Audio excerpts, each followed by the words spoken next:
بھائی جس طرح ہم تنفیذی مسئلے میں بیٹھتے ہیں اس طرح بیٹھنا ہے ہر حلقے کے. صبح میں ایک بات ہوئی تھی کہ جناگڑھ والے سب اس طرح آ جائے. جناگڑھ ونتھلی اپلیٹا جیت پور دھوراجی اس طرح آ جائے. مانگرو والے بیچ میں رہیں گے اور ویراور والے اس طرف, اس کے بازو میں کوڈینر والے. بیٹھنا شروع کریں جلدی سے.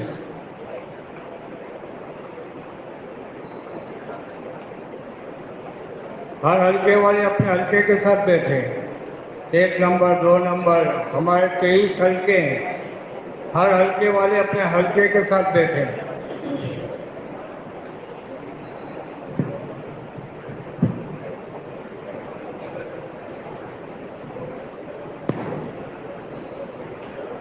نحمده ونصلي على رسوله الكريم.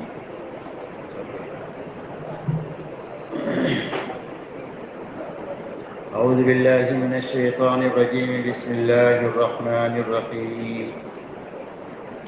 ومن أحسن قولا ممن دعا إلى الله وعمل صالحا وقال إنني من المسلمين. وقال الله سبحانه وتعالى والذين جاهدوا فينا لنهدينهم سبلنا وإن الله لمع المحسنين. وقال الله سبحانه وتعالى والله يهدي إليه من ينيب. وقال عليه الصلاة والسلام لا يؤمن أحدكم حتى يكون هواه تبعا لما جئت به أو كما قال عليه الصلاة والسلام. میرے محترم بزرگوں دوستو, بات کے شروع ہونے سے پہلے چند باتیں اچھی طرح ہم سمجھ لیں تاکہ ان مجالس میں بیٹھنے کا پورا نفع ہم کو ملے. سب سے پہلی بات تو یہ ہے کہ ہر آدمی اپنے آگے جگہ دیکھ لے. جتنا آگے جگہ خالی ہو اتنا آگے بڑھ جائے تاکہ پورا مجمع اچھی طرح جم جائے. اس لیے کہ بیچ میں خالی جگہ ہوگی تو شیطان آ کر بیچ میں بیٹھے گا اور وہ گدگدی کرے گا بیٹھ کر. شیطان کی گدگدی معلوم ہے؟ وہ کہے گا پیشاب سی آ رہی ہے, حالانکہ آ نہیں رہی ہے. پیاس سی لگ رہی ہے اس کو اٹھانے کے لیے تاکہ مجلس کے خیر سے محروم رہے. تو اس کے لیے پہلے ہی سے اس کے لیے جگہ چھوڑنا نہیں ہے. ابھی بھی کچھ لوگ دور دور بیٹھے ہیں, ان لوگوں سے ہماری درخواست ہے کہ وہ مجمع کے ساتھ آ کر بیٹھ جائے. اور جو حضرات چل پھر رہے ہیں وہ حضرات سے درخواست ہے کہ وہ حضرات بھی بیٹھ جائے. جگہ ملے وہیں بیٹھے. اسی کے ساتھ دوسری بات میرے دوستو یہ ہے کہ پوری بات سننی ہے اور جاگ کر سننی ہے. اور پوری بات سننے کے لیے ضروری ہے کہ شروع سے لے کر اخیر تک آدمی رہے تو ہی پوری بات سنے گا, پوری بات سمجھے گا. جب پوری سنے گا سمجھے گا تو ہی عمل پورا کر سکے گا. ادھورا سنا تو آدمی ادھورا کام کرے گا. تو ادھورے کام پر کبھی پورا نفع نہیں ملتا. یاد رکھو, کام کا پورا نفع اسی وقت پہ ملے گا جب عمل صحیح ہو, عمل پورا ہو. اس کے لیے ضروری ہے کہ شروع سے لے کر اخیر تک بات کو سنی جائے اور سمجھی جائے. اس لیے کہ ہمارے دین میں ہر بات کا شروع بھی ہے اور آخر بھی ہے، اور جس کا کوئی شروع نہیں، جس کا کوئی آخر نہیں ہے، وہ کھیل ہے، کام نہیں ہوتا۔ اس لیے نماز شروع ہوتی ہے تکبیر تحریمہ سے اور سلام پر ختم ہوتی ہے۔ روزہ شروع ہوتا ہے کھانا پینے سے رک جانے سے، اور افطار پر جا کر روزہ ختم ہوتا ہے۔ حج شروع ہوتا ہے احرام سے اور حلق پر جا کر ختم ہوتا ہے۔ یہ شروع ہے یا آخر ہے؟ اس لیے ہمیشہ مجلس میں شروع سے لے کر اخیر تک رہنا چاہیے، تاکہ پوری بات اچھی طرح سنیں اور سمجھیں اور اچھی طرح عمل کو کریں۔ اسی کے ساتھ میں جاگ کر سننے کی آپ سے درخواست ہے۔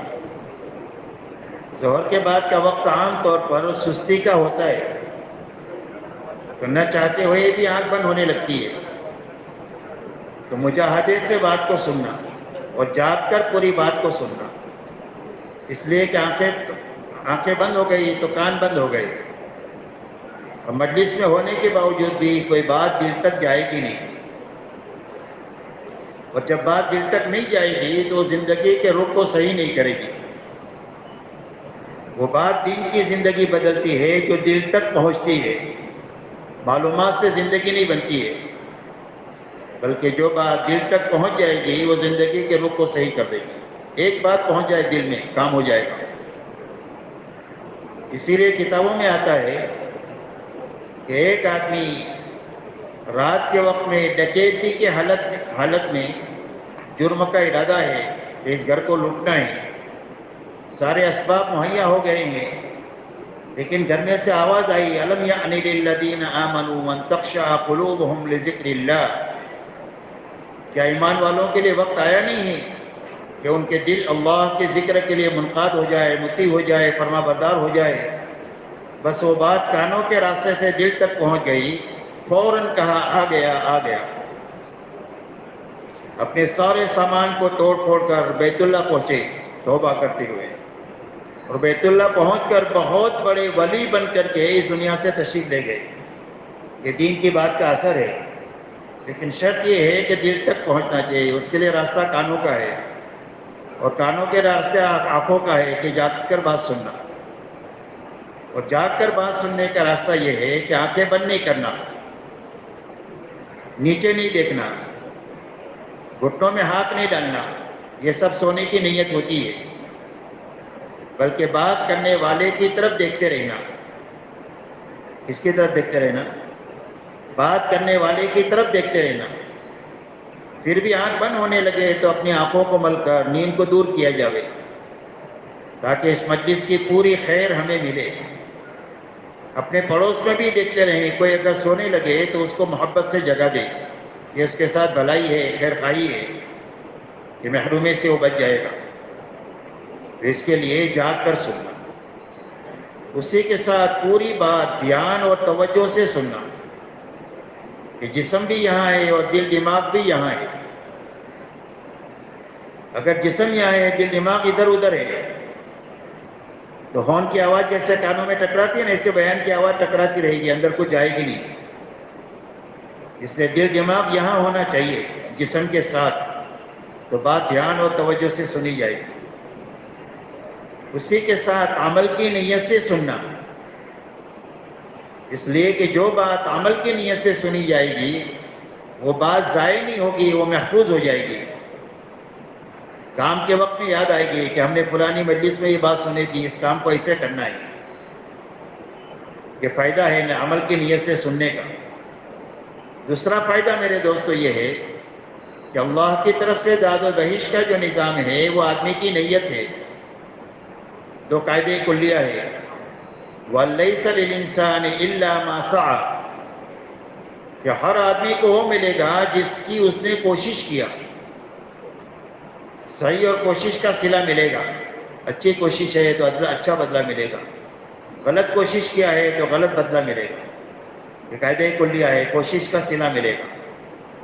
دوسرا قاعدہ کلیہ ہے وَإِنَّمَا لِكُلِّ امْرِئٍ مَا نَوَىٰ، فرمایا ہر آدمی کو وہ چیز ملے گی جس کی اس نے نیت کیا۔ نیت کی وجہ سے اللہ عمل کی توفیق دے دیں گے، جی چاہے تو نہ چاہے تو حالات سازگار ہو ناسازگار ہو، ماحول مناسب ہو نامناسب ہو، ہر حال میں اللہ عمل کی توفیق دیں گے عمل کی نیت کی وجہ سے۔ اور دین کی بات کا حق عمل ہی ہے، دین کی بات کا حق عمل ہی ہے کہ دین کی بات اس لیے سنی جائے، اس لیے سمجھی جائے، اس لیے سیکھی جائے تاکہ اس پر عمل کیا جائے۔ آدمی کی زندگی عمل ہی سے بنتی ہے، اسی کے ساتھ اچھی طرح سمجھ کر اچھی طرح کرتے ہوئے اس بات کو اپنے گھر سے لے کر پورے عالم میں اور ساری انسانیت تک پہنچانے کی نیت سے سننا۔ کیا نیت سے سننا؟ کہ پورے عالم میں اس بات کو لے کر کے جائیں گے اور پوری انسانیت تک اس بات کو لے کر کے جائیں گے، یہ نیت سے سننا۔ اس لیے کہ اللہ کا معاملہ ہمارے ساتھ ہماری نیت کے اعتبار سے ہوگا۔ اگر ہم عالم کی اور انسانیت کی نیت کریں گے تو اللہ عالم کے اعتبار سے ہم کو قبول فرمائیں گے اور پوری انسانیت کے اعتبار سے قبول فرمائیں گے، اور کام کے لیے جن وسائل کی، جن اسباب کی، جس صلاحیت کی، جس وقت کی ضرورت ہوگی اللہ اپنے خزانے سے دیں گے۔ اس لیے کہ تبلیغ مال سے نہیں ہوتی، اور نہ صلاحیت سے ہوتی ہے نہ فرصت سے ہوتی ہے۔ جب اللہ کا انتخاب ہو جاتا ہے تو پھر اللہ تعالیٰ اس سے کام لیتے ہیں۔ صحابہ سے اللہ نے کام لیا اور اللہ نے کام کے لیے جس چیز کی ضرورت تھی اللہ نے اپنے خزانے سے ان کو دیا ہے۔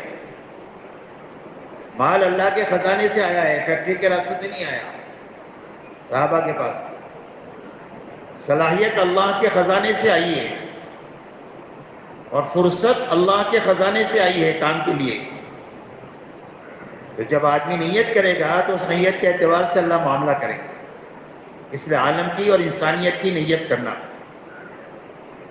اب پورے عالم میں اور ساری انسانیت تک بات پہنچانے کا کیا راستہ؟ ہماری عمر چھوٹی سی ہے، عالم تو بہت بڑا ہے، کئی سو ملک ہے اور 700 کروڑ انسان ہیں، تو ساری دنیا میں اور سارے انسانوں تک جانے کا کیا راستہ؟ کہ پورے عالم میں اور ساری انسانیت تک جانے کا راستہ یہ ہے کہ جہاں تک اور جتنوں تک جا سکتے ہیں پوری زندگی ان تک جاتے ہوئے جینا اور اس پر مرنا۔ پوری زندگی ان تک اور ان علاقوں تک جاتے ہوئے جینا اور اس پر مرنا، اور جو کام باقی رہ گیا اس کو پورا کرنے کے لیے اپنی زندگی میں بہترین کام کے آدمی تیار کرنا، بہترین عملہ بنانا۔ یہ محنت کا صحیح رخ ہے، خود کرنا اور کام کرنے والے آدمی تیار کرنا، بانج بن کر نہیں بننا کہ زندگی بھر تبلیغ میں رہے، ایک آدمی بھی نہیں بنا، یہ تبلیغی بانج بنائے۔ تو اس لیے خود کرنا اچھی طریقے سے اور کرتے ہوئے جینا، کرتے ہوئے مرنا، اور کرنے والے آدمی اپنی زندگی میں تیار کرنا۔ حضور پاک صلی اللہ علیہ وسلم کو بہت بڑا کام دے کر اللہ نے دنیا میں بھیجا۔ آپ کی محنت کا میدان پورا عالم ہے، ساری انسانیت ہے اور قیامت تک کا زمانہ ہے۔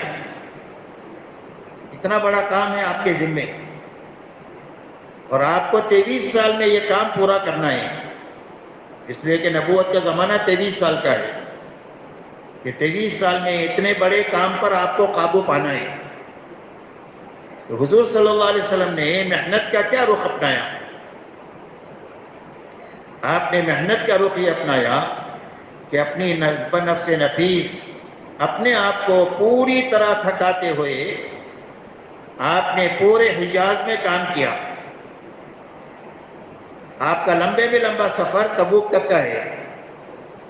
یہ دیکھو ہمارے سامنے ہاتھ جوڑ دیا، ہاتھ باندھو گے تو نیند آئے گی بیٹا، یہ نیند کی نیت ہے، یہ ہاتھ باندھتے ہیں نا ایسا، یہ نیت ہے۔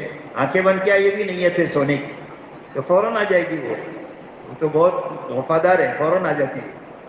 تو اس کے لیے ایک میں نے کہا نا شروع میں، گھٹنے بھی نہیں ہاتھ نہیں باندھنا اور آنکھیں بھی نہیں بند کرنا۔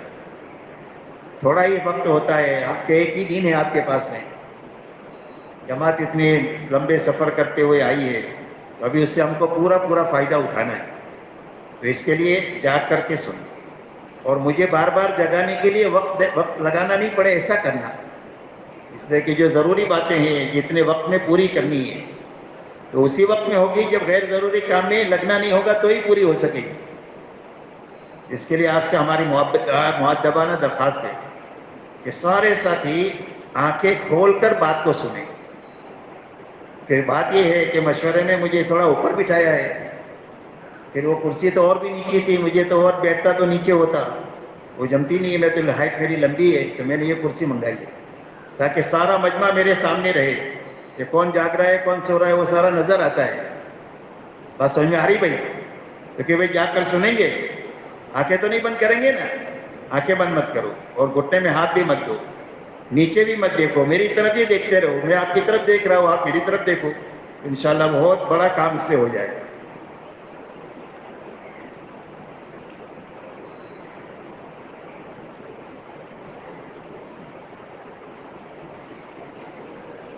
تو اتنے بڑے کام پر قابو پانے کے لیے آپ نے بنفس نفیس اپنے آپ کو انتھک تھکایا. آپ کا لمبے میں لمبا سفر تبوک تک کا ہے اور پورا عالم آپ کی محنت کا میدان ہی. تو پورے عالم کے کام پر قابو پانے کے لیے خود تھکتے ہوئے 23 سال میں 1.25 لاکھ آدمی آپ نے بنائے. کتنا بنایا عملہ؟ 1.25 لاکھ کا عملہ آپ نے بنایا صحابہ کا, کہ جو عملہ بات کو لے کر دنیا میں جائے گا اور اللہ کے پیغام کو صحیح طریقے سے پہنچائے گا جیسے آپ نے پہنچایا. اس لیے صحابہ کی زندگی حضور صلی اللہ علیہ وسلم کی زندگی کا آئینہ تھی. کہ حضور صلی اللہ علیہ وسلم کی زندگی کو سمجھنا ہے تو صحابہ کی زندگی دیکھ کر سمجھ سکتے ہیں. اسی لیے صحابہ کا تعارف ہوتا ہے 2 جملوں میں, فرسان بالنہار و رہبان باللیل, بسام بالنہار و بکام باللیل. فرمایا صحابہ کی کیا شان تھی؟ فرمایا وہ دین کے شہسوار تھے, دین کو گھوڑے کی پشت پر بیٹھ کر دنیا میں مارے پھرتے تھے لوگوں کو اللہ کی پہچان کرانے کے لیے کہ اللہ کون ہے اور کیسے ہیں. اور فرمایا راتوں کے یہ عبادت گزار تھے, کانوا قلیلا من اللیل ما یہجعون وبالاسحار هم یستغفرون. فرمایا راتوں کو بہت کم سوتے تھے اور اخیر راتوں میں اللہ کے سامنے کر کے مٹ کے تھک کے استغفار کرتے تھے کہ کرنے کا حق تو ادا نہیں ہوا. بسام بالنہار و بکام باللیل. فرمایا دین کو حشاش بشاش اللہ کے دین کا کام کرنے والے تھے اور راتوں کو اللہ کے سامنے بہت زیادہ رونے والے تھے. صحابہ راتوں کو ایسا روتے تھے جیسے سانپ کا ڈسا آدمی روتا ہے, ایسا رات کو روتے تھے. اس لیے حضور صلی اللہ علیہ وسلم کا دین دعوت کے لیے اور آپ کی رات عبادت کے لیے. تو صحابہ کا دین دعوت کے لیے اور ان کی رات عبادت کے لیے. جو حضور صلی اللہ علیہ وسلم کی زندگی میں تھی جو بات, وہ پوری صحابہ میں منتقل ہوئی اور ایک عملہ کام کا ایسا بنا کہ جن کے کندھے پر رکھ کر اللہ نے پوری دنیا میں حق کو زندہ کر دیا اور غلط زندگیوں گزارنے والوں کے سوئے ہوئے نصیب کو اللہ نے جگہ دیا ان کے ہاتھوں. کروڑوں لوگوں کو ان کی وجہ سے ہدایت ملی. میرے دوست, وہ تو 60-70 سال کام کر کے چلے گئے لیکن اپنی قبروں میں سب کے اعمال کا ثواب ان کے پاس پہنچ رہا ہے. ہم اندازہ نہیں لگا سکتے ہیں کہ ان کی آخرت کتنی اچھی بنے گی, وہ تو وہاں جائیں گے تو پتہ چلے گا. اس لیے میرے دوستو پورے عالم کی اور انسانیت کی نیت سے بات کو سننا ہے کہ بھئی بات سمجھ میں آ رہی. اور اس کا راستہ یہ ہے کہ اچھی طرح سنتے ہوئے, اچھی طرح سمجھتے ہوئے, اچھی طرح کام کو کرتے ہوئے اور اچھی طرح کام کرنے والی آدمی اپنی زندگی میں بناتے ہوئے اس محنت میں اپنے آپ کو چلانا ہے. یہ محنت کا صحیح رخ ہے. بات سمجھ میں آ رہی ہے کہ بھئی یہی نیت سے بات پوری سنیں گے انشاءاللہ. اس لیے کہ اسی کے متعلق بات ہوگی. جو باتیں میں نے آپ سے پہلے کہی ہے اسی کے تعلق سے بات ہوگی تاکہ ہم سب مل جل کر کے اپنے کام کا صحیح رخ اپنا لیں. اس لیے کہ بہت طاقتور کام اللہ نے دیا ہے. یہ طاقتور کام کی طاقت اس وقت ظاہر ہوگی جب کام پوری طریقے سے صحیح ہوگا اور کام پورا ہوگا. یہ 2 شرطیں ہیں, کام صحیح ہونا چاہیے اور کام پورا ہونا چاہیے, تو اس کام کی طاقت ظاہر ہو جائے گی دنیا میں. اس کے لیے اچھی طرح اس کو سمجھنا ہے. اللہ ہمارے سب کے لیے آسان فرمائے. میرے محترم بزرگوں دوستو, سمجھنے کی بات یہ ہے اور پوری امت کو سمجھانے کی بات یہ ہے کہ روئے زمین پر بسنے والے ہر ایک مرد اور ہر ایک عورت کی دنیا اور آخرت کے بنانے کے لیے اللہ نے اپنے پاس سے کامل دین اتارا ہے،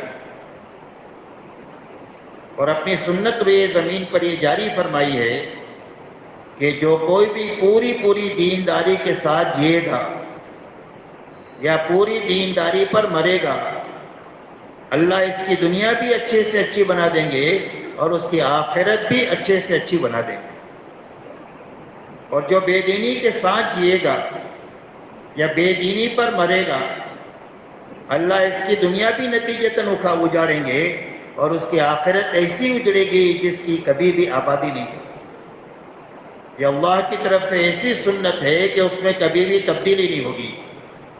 وَلَن تَجِدَ لِسُنَّتِ اللَّهِ تَبْدِيلًا وَلَن تَجِدَ لِسُنَّتِ اللَّهِ تَحْوِيلًا۔ اللہ کی سنت کو کبھی بدلتا ہوا نہیں پاؤ گے، یہ پکی ٹکی بات ہے۔ اس لیے یہ بنیادی بات ہے کہ ہر انسان کی کامیابی کا ایک ہی راستہ ہے اور وہ دین کا ہے۔ اب دنیا کی کامیابی کیا ہے؟ دنیا کی کامیابی یہ نہیں ہے کہ دینداری کی وجہ سے آدمی غریب ہے تو مالدار ہو جائے گا، اس لیے کہ مالداری اور غربت کا تعلق تو آدمی کی مقدر سے ہے۔ اللہ نے کسی کے لیے غربت لکھی ہے تو غریب رہے گا، اور کسی کے لیے مالداری لکھی ہے تو مالدار بنے گا، اس کے اسباب اللہ پیدا فرمائیں گے۔ تو مسئلہ غریب سے مالدار بننے کا نہیں ہے، بلکہ جس حال میں بھی یہ ہوگا، جھوپڑے میں ہو یا محل میں ہو، اللہ اس کی زندگی کو ایسی خوشحالی والی بنا دیں گے کہ دنیا جنت کا نمونہ بن جائے گی۔ جس میں سب سے پہلی بات یہ ہوگی کہ اللہ تعالیٰ اس دین کی برکت سے اس کو دعا میں قبولیت عطا فرمائیں گے۔ اللہ تعالیٰ دعا میں قبولیت عطا فرمائیں گے، اس لیے کہ دنیا حالات کا گھر ہے، کبھی خوشی ہوتی ہے، کبھی غم ہوتا ہے، کبھی بیماری ہے، کبھی تندرستی ہے، کبھی سکون ہے، کبھی بے اطمینانی ہے۔ یہ حالات دنیا میں آتے ہی رہتے ہیں، لیکن حالات کے حل کے لیے اللہ تعالیٰ اس کو دعا کی قبولیت عطا فرمائیں گے۔ آپس میں اللہ تعالیٰ محبتیں عطا فرمائیں گے۔ کیا فرمائیں گے؟ محبت عطا فرمائیں گے، اس لیے کہ محبت کے راستے سے زندگی آسان ہو جاتی ہے اور جھگڑوں کے راستے سے زندگی مشکل ہو جاتی ہے۔ اللہ تعالیٰ دلوں میں اطمینان، چین اور سکون عطا فرمائیں گے کہ جھوپڑے میں ہے لیکن سکون سے ہے، محل میں ہے لیکن سکون کے ساتھ ہے، اس لیے کہ سکون مال کے راستے سے نہیں آتا، سکون اللہ کے خزانے سے آتا ہے۔ اطمینان مال کے راستے سے نہیں ملتا، اطمینان اللہ کے خزانے سے آتا ہے۔ اس لیے دنیا میں جتنے وسائل زیادہ ہے اتنی سونے کی گولیاں زیادہ کھاتے ہیں، اس لیے کہ اللہ سکون دین کے راستے سے دیں گے۔ ایسی ہی مقدر کی جو روزی اللہ نے تھوڑی زیادہ لکھی ہے وہ حلال اور برکت والی بنا کر کے دیں گے، کہ آمدنی کا نقشہ چھوٹا ہے اور آمدنی تھوڑی ہے، لیکن اس کی کوئی بھی ضرورت اللہ اٹکنے نہیں دیں گے۔ تھوڑی سی انکم میں اور تھوڑے سے نقشے میں اللہ اس کی ضرورت کو پوری فرما دیں گے، اس لیے کہ اللہ برکت والی روزی دیں گے۔ برکت میں ایک سے دو نہیں ہوتا، بلکہ برکت میں جو ضرورت ہوتی ہے وہ اتنے میں پوری ہو جاتی ہے۔ اور برکت کا دوسرا نفع یہ ہے کہ اس راستے سے آخرت بھی بن جاتی ہے، ضرورت پوری ہو جاتی ہے اور آخرت بن جاتی ہے۔ یہ برکت کے دو نفع ہیں۔ تو اللہ تعالیٰ مقدر کی حلال روزی اور برکت والی بنا کر کے دیں گے، زندگی ایسی صاف ستھری بنائیں گے کہ ہر آدمی دیکھ کر یہ رشک کرے کہ زندگی مجھے ملنی چاہیے۔ یہ دین کی برکتیں ہیں جو دنیا میں ملے گی۔ بدلہ تو بہت بڑا ہے، برکتیں دنیا میں ظاہر ہوگی، برکتیں بدلہ آخرت میں ملے گا۔ تو یہ دنیا کی لائن کی کامیابی ہے کہ جس کی وجہ سے زندگی جنت کا نمونہ بن جائے گی، اللہ کی رضا کے ساتھ جیے گا، اللہ کی رضا پر مرے گا۔ اور آخرت کی زندگی کی کامیابی یہ ہے کہ اللہ کم سے کم درجے کے جنتی کو دنیا سے 10 گنا بڑی جنت عطا فرمائیں گے۔ مانگرول جتنی نہیں اور کاٹھیاواڑ جتنی نہیں، بلکہ پوری دنیا جتنی ہے اس سے 10 گنا بڑی اس کی جنت ہوگی، اس لیے کہ جنت خواہشات کے پوری کرنے کی جگہ ہے۔ ہر آدمی کی چاہت ہوتی ہے کہ بادشاہ بن کر کے جیے، دنیا میں کسی کو پوچھے اگر آپ کو جائز طریقے سے بادشاہت مل جائے تو اس کے لیے آپ تیار ہیں؟ تو ہر آدمی تیار ملے گا، لیکن دنیا میں چاہت پوری نہیں ہو سکتی۔ اللہ نے چاہت کے پوری کرنے کی جگہ جنت بنائی ہے۔ ہر انسان میں اللہ نے 2 چیزیں رکھی ہے، ایک ضرورت ہے، ایک خواہش ہے۔ ضرورت محدود ہے اور خواہش لامحدود ہے۔ تو ضرورت کے پورا کرنے کا وعدہ اللہ نے دنیا میں کیا ہے کہ تمہاری ضرورتیں ہم پوری کریں گے، سب کی، فرما بردار کی، نافرمان کی، انسانوں کی، جانوروں کی، سب کے بارے میں فرما دیا وما من دابۃ فی الارض الا علی اللہ رزقها، کہ اللہ کا دسترخوان ہے دنیا میں، جس میں ایمان والا بھی کھائے گا، فاسق بھی کھائے گا، کافر بھی کھائے گا، اور ملحد بھی کھائے گا، دہریہ بھی کھائے گا۔ اللہ کا دسترخوان ہے، اللہ سب کی ضرورت پوری کریں گے، لیکن خواہشیاں کسی کی پوری نہیں ہو سکتی۔ خواہش کے پوری کرنے کے لیے اللہ نے جنت بنائی ہے، اسی لیے فرمایا وَلَكُمْ فِيهَا مَا تَشْتَهِي أَنفُسُكُمْ وَلَكُمْ فِيهَا مَا تَدَّعُونَ، تمہارے لیے جنت میں وہ ہے جو تمہارا جی چاہے۔ آدمی کی چاہت کیا کچھ بھی ہو سکتی ہے، جو چاہے گا وہ ملے گا، جو مانگو گے وہ ملے گا۔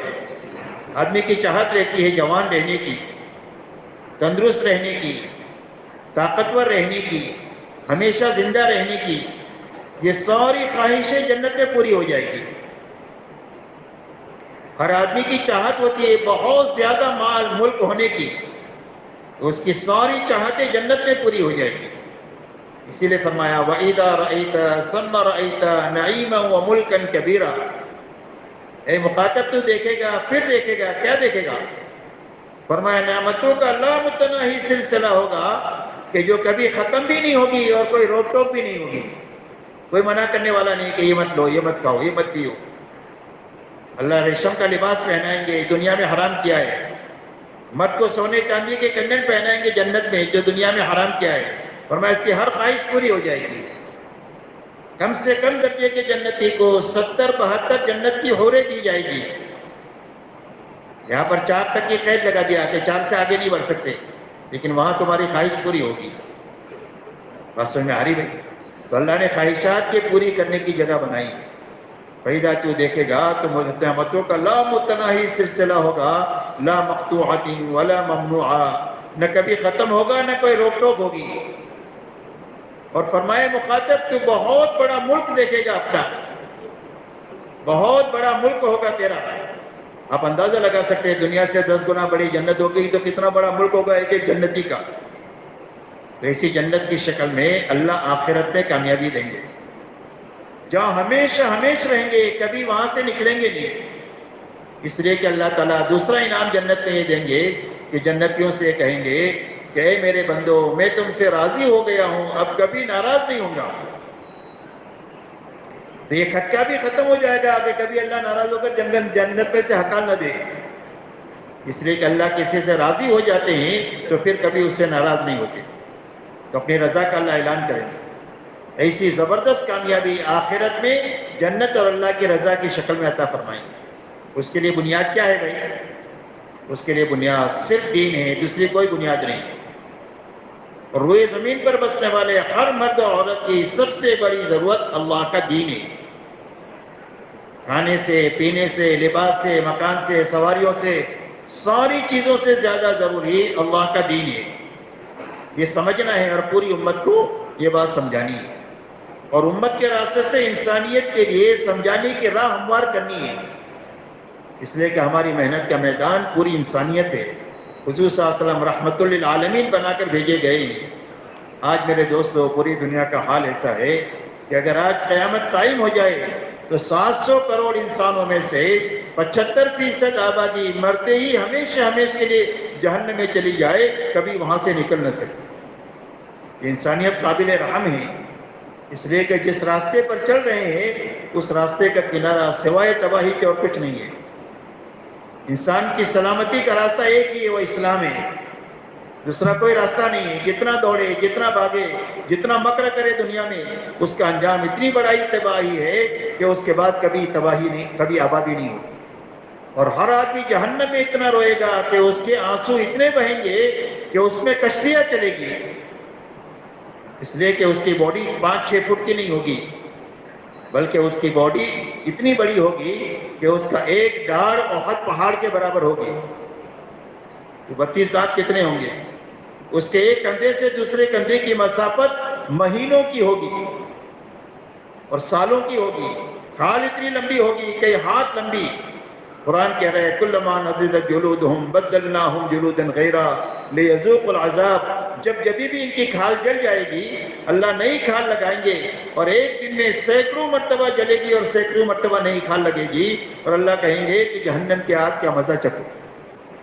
میرے دوستو، جہنم کوئی کھیل نہیں ہے جس کے لیے انسانیت کو کوئی فکر ہی نہیں ہے۔ اس لیے میرے دوستو، دین سب سے بڑی ضرورت ہے پوری انسانیت کی۔ دوسری بات میرے دوستو یہ سمجھنی ہے کہ اللہ تعالیٰ نے جو دین عطا فرمایا ہے وہ آسان دیا ہے، مشکل نہیں دیا۔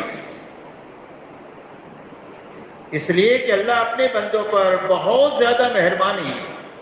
فرمایا 70 ماہوں سے زیادہ مہربان ہے۔ 70 کا عدد کثرت کے لیے ہے، ورنہ اللہ کی محبت کی کوئی حد نہیں جو اپنے بندوں سے ہے۔ اس لیے اللہ محبت کرنے والے بڑے، اللہ رحم کرنے والے بڑے، اللہ کی مہربانی بڑی۔ تو اللہ تعالیٰ بڑے ہیں اور رحم کرنے والے ہیں، اس رحم کے ناطے اللہ نے جو دین دیا ہے وہ آسان دیا ہے، مشکل نہیں دیا۔ اسی لیے قرآن میں اعلان فرمایا لا یکلف اللہ نفسا الا وسعها۔ فرمایا کسی آدمی کو بھی اس کی طاقت سے زیادہ کا اللہ نے مکلف بنایا ہی نہیں ہے۔ جو حکم جس کی طرف متوجہ ہے اس لیے ہے کہ اس کے بس میں ہی، اگر بس میں نہیں ہے تو اللہ اس کو حکم نہیں دیں گے۔ قرآن میں فرمایا یرید اللہ بکم اليسر ولا یرید بکم العسر۔ اللہ تمہارے لیے آسانی چاہتے ہیں، تنگی نہیں چاہتے۔ وما جعل علیکم فی الدین من حرج۔ اللہ نے دین میں تمہارے لیے کوئی تنگی نہیں رکھی۔ اسی لیے آپ دیکھو زکوٰۃ اور حج سب پر فرض نہیں کیا، شرائط کے ساتھ فرض ہوگا، لیکن نماز روزہ سب کے بس میں ہے تو سارے مردوں پر اور ساری عورتوں پر فرض کیا، اور اس میں بھی اتنی آسانی فرما دیا کہ آپ بیمار ہو گئے ہیں، وضو نہیں کر سکتے تو تیمم کر لیں، کھڑے ہو کر نہیں پڑھ سکتے بیٹھ کر پڑھ لیں، بیٹھ کر نہیں پڑھ سکتے لیٹ کر پڑھ لیں، آپ سفر میں ہیں عشاء کی 17 رکعت نہیں پڑھ سکتے ہیں، 2 رکعت فرض پڑھ لیں، 3 رکعت وتر پڑھ لیں، ہم آپ کو 17 رکعت کا ثواب دیں گے۔ ایسا ہی روزے کا حال ہے کہ بیمار ہو گئے ہیں، روزہ رکھنا مشکل ہے، تو کہا کوئی بات نہیں، صحت کا ایام میں روزہ قضا کر لینا۔ سفر کی وجہ سے مشکل ہے روزہ رکھنے میں، تو فرمایا کوئی بات نہیں، واپس آنے کے بعد اقامت کی حالت میں روزہ رکھ لینا۔ اسی لیے حدیث پاک میں آتا ہے کہ ایک آدمی تندرستی میں، جوانی میں، اپنے گھر پر رہ کر کے جو عبادت، جو دعوت کی محنت، جو مجاہدہ، جو ریاضت کرتا ہے، اگر بوڑھا ہو گیا، بیمار ہو گیا، سفر میں چلا گیا اور وہ سارا کام نہیں ہوتا ہے تو نہ کرنے کے باوجود بھی بڑھاپے میں، بیماری میں اور سفر میں وہ پوری عبادت کی جائے گی جو جوانی میں اور تندرستی میں اور مقام پر کرتا ہے۔ اس لیے کہ اللہ نے دین کو آسان بنایا، یہ اچھی طرح سمجھنا ہے اور امت کو سمجھانا ہے۔ اس لیے کہ میرے دوستو اس وقت میں امت میں چلنے پھرنے سے یہ اندازہ ہوتا ہے کہ امت کے لیے سب سے زیادہ جو چیز مشکل بنی ہوئی ہے وہ دین بنا ہوا ہے۔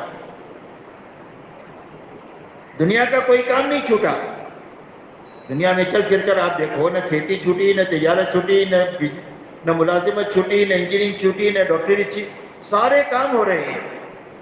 اگر کوئی چیز چھوٹی ہے تو وہ دین چھوٹا ہے امت میں سے، اور دین کے چھٹنے کا حال یہ ہے کہ کہنے کو آپ کہہ لو کہ دنیا میں 50-60 مسلمانوں کے ملک ہیں، لیکن کوئی ملک نہیں بتا سکتے ہیں کہ جس ملک کے 100% مسلمان پورے دین پر چل رہے ہیں۔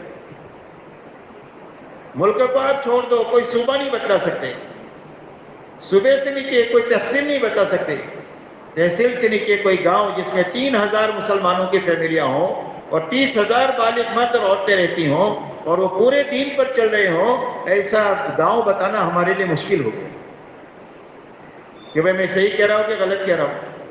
بولو، بولتے رہو تاکہ پتہ چلے کہ بات صحیح جگہ جا رہی ہے کہ بھئی صحیح کہہ رہا ہوں۔ تو یہ سمجھنے کی ضرورت ہے کہ آسان دین امت میں سے کیوں چھوٹا، کیا وجہ اس کی، تاکہ اس کا کوئی حل ہم کو سمجھ میں آئے۔ تو اگر آپ اور ہم غور کریں گے تو امت میں سے دین کے چھوٹنے کی دو وجہ ہے۔ ایک وجہ یقین کی خرابی اور یقین کی کمزوری ہے، اس لیے کہ آدمی اپنے دین پر معلومات کی وجہ سے نہیں چلتا۔ ایک آدمی کو معلوم ہے کہ 5 وقت کی نماز فرض ہے تو وہ ضرور پڑھے گا، ایسا نہیں ہے، معلومات کی وجہ سے دین پر نہیں چلتا۔ ایسا ہی وسائل کی وجہ سے دین پر نہیں چلتا کہ بھئی محلے میں تو مسجد ہے تو سارے نمازی ہوں گے ہی ہوں گے، نماز کا وسیلہ مسجد ہے نا، ایسا نہیں ہے، بلکہ ہر آدمی اپنے دین پر جو چلتا ہے وہ یقین کی طاقت سے چلتا ہے اور ایمان کی طاقت سے چلتا ہے۔ اسی لیے سارے نبیوں کی محنت سب سے پہلے یقین اور ایمان کے بنانے کی محنت ہوتی ہے کہ اسلام کی عمارت جو کھڑی ہوگی وہ ایمان کی بنیاد پر کھڑی ہوگی۔ اس سے پہلی بنیاد یقین کی خرابی ہے یا کمزوری ہے۔ دوسرا ماحول کی خرابی ہے۔ دوسرا کیا ہے؟ ماحول کی خرابی۔ ہمارے گھر سے لے کر پورے عالم کا ماحول دین کے لیے معاون ہونے کے بجائے بے دینی کے لیے معاون ہے۔ بہت کم گھرانے آپ کو دنیا میں ملیں گے کہ جو دینداری کے لیے معاون ہو، ورنہ اگر کوئی تقریر سن کر کے چلا جائے گھر پر اور بیوی سے اور بوڑھے ماں باپ سے کہے کہ میں نے تو آج اللہ کے راستے میں نکلنے کے بہت فضائل سنائے ہیں اور میں نے تو 4 مہینہ لکھا دیا ہے، میں کل 4 مہینہ جا رہا ہوں، بیوی کیا کہے گی کہ تیرے بچوں کو بھی ساتھ میں لے کے جا، اور بوڑھے ماں باپ کیا کہیں گے، اس دن کے لیے تجھے پالا تھا کہ بڑھاپے میں ہم کو ایسا بے سہارا چھوڑ کر کے جاوے۔ سارے طرف سے مخالفت ملے گی الا ماشاءاللہ۔ اور اگر جا کر یوں کہے کہ ویزا آیا ہے 2 لاکھ مہینے ملے گا، اور بیوی سے کہے کہ ایک ویزا آیا ہے جس میں 2 لاکھ ہر مہینے ملے گا، اپنی یہاں کی تنخواہ تو 10,000 ہے، 2 لاکھ ملے گا، بولے اس میں مشورہ کرنے کی کیا ضرورت ہے، آپ فوراً چلے جائیے۔ کہ بچوں کو اسکول کون لے کر کے جائے گا؟ کہ میں لے کر کے جاؤں گی، میرے ہاتھ پیر نہیں ہے کیا؟ بوڑھے ماں تو آپ کہیں گے کہ ہم اتنے بوڑھے تھوڑی ہو گئے ہیں کہ اتنا ہم اپنے آپ کو نہ سنبھال سکے، بیٹا جلدی چلا جائے۔ تو دنیا کے لیے معاون ہے، دین کے لیے معاون نہیں ہے ہماری فضا، گھر سے لے کر عالم کی۔ اور ماحول کا اثر ایسا ہے جیسا کہ موسم کا اثر ہوتا ہے۔ سردی گرمی آئے تو سب کو سردی گرمی لگے گی، امام صاحب کو بھی اور مقتدی کو بھی، بادشاہ کو بھی اور فقیر کو بھی۔ تو جیسا موسم کا اثر ہے ایسا ماحول کا اثر ہے، ہر آدمی ماحول سے متاثر ہوگا، اچھے سے بھی اور برے سے بھی۔ اسی لیے حدیث پاک میں آتا ہے کل مولود یولد علی الفطرہ، کہ ہر پیدا ہونے والا بچہ فطرت ایمان پر پیدا ہوتا ہے۔ دنیا میں کہیں بھی کسی کے بھی گھر میں بچہ پیدا ہو جائے، اللہ اس کو بے ایمان نہیں پیدا کرتے، بلکہ ایمان کی فطرت پر اس کو پیدا کرتے ہیں، بڑے سے بڑے ولی بننے کی استعداد رکھ کر اس کو دنیا میں بھیجتے ہیں۔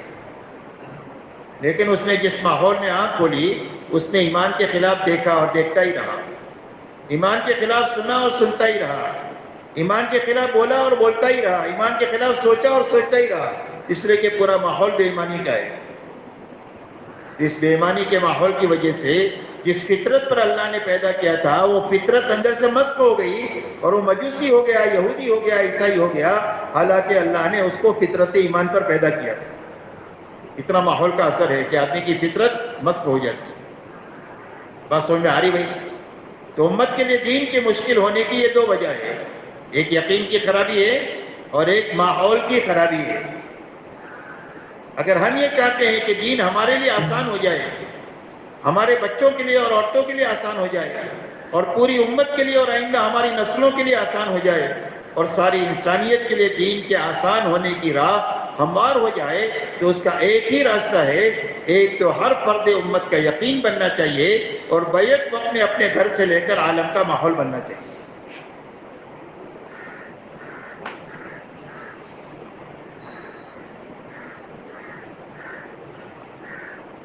دوسرا کوئی راستہ نہیں، یقین رکھو آپ، اور آپ کو اگر کوئی راستہ سمجھ میں آئے تو ہم کو کبھی بتانا۔ یہ پکی چکی باتیں ہیں، اللہ ہم سب کو کام سمجھا دے، کام کی بنیادوں کو سمجھا دے۔ تو اس لیے میرے دوستو ہم یہ چاہتے ہیں کہ دین آسان ہو جائے سب کے لیے، تو اس کے لیے ایک ہی راستہ ہے، ایک یقین بننا چاہیے، دوسرا ماحول بننا چاہیے۔ یقین کے بننے کے کیا معنی ہے؟ یقین کے بننے کے معنی یہ ہے کہ 2 لائن کا یقین بننا چاہیے۔ اللہ نے پوری انسانیت کی رہبری کے لیے 2 چیزیں اتاری ہیں، ایک ایمان اتارا ہے اور ایک علم اتارا ہے۔ حضور صلی اللہ علیہ وسلم ارشاد فرماتے ہیں اللہ نے مجھے جو 2 چیزوں کو لے کر کے بھیجا ہے، ایمان اور علم کو، اس کی مثال بارش کے پانی کی ہے۔ تو آپ کی بعثت کس کے ساتھ ہوئی؟ ایمان اور علم کے ساتھ۔ تو اس لیے فرمایا سب سے پہلے یقین بنے اللہ کی ذات اور صفات کا، کہ اللہ اپنی ذات میں بھی بڑے اور اپنے صفات میں بھی بڑے۔ کتنے بڑے؟ فرمایا دنیا کے سارے سمندر روشنائی بنا دی جائے، اور دنیا کے سارے درخت قلم بنا دیے جائے، اور سارے اولین اور آخرین اللہ کی بڑائی کو لکھنا شروع کرے، تو روشنائی ختم ہو جائے گی، قلم پورے ہو جائیں گے، لیکن اللہ کی بڑائی ختم نہیں ہوگی۔ اللہ اکبر، اللہ اس سب سے بڑے، اللہ پالنے والے بڑے، اللہ بنانے والے بڑے، اللہ پیدا کرنے والے بڑے، اللہ حفاظت کرنے والے بڑے، اللہ کے انعامات بڑے، اللہ کی پکڑ بڑی، اللہ کا رحم بڑا، اللہ کا عذاب بھی بڑا، اللہ کی ہر چیز بڑی۔ اللہ کے 99 نام ہیں، سارے نام لامحدود ہیں۔ بات سمجھ میں آ رہی؟ تو سب سے پہلے یقین یہ بنے کہ اللہ اپنی ذات میں بھی بڑے اور اپنی صفات میں بھی بڑے۔ تو اللہ سے ہمارا تعلق ہو جائے، محبت کا، خشیت کا، یقین کا، کہ اللہ سے محبت ہو جائے، اللہ کا ڈر لگے دل میں کہ کہیں اللہ ناراض نہ ہو جائے، اور اللہ سے زندگیوں کے بننے کا یقین پیدا ہو جائے، اتنا یقین اللہ کا بنے۔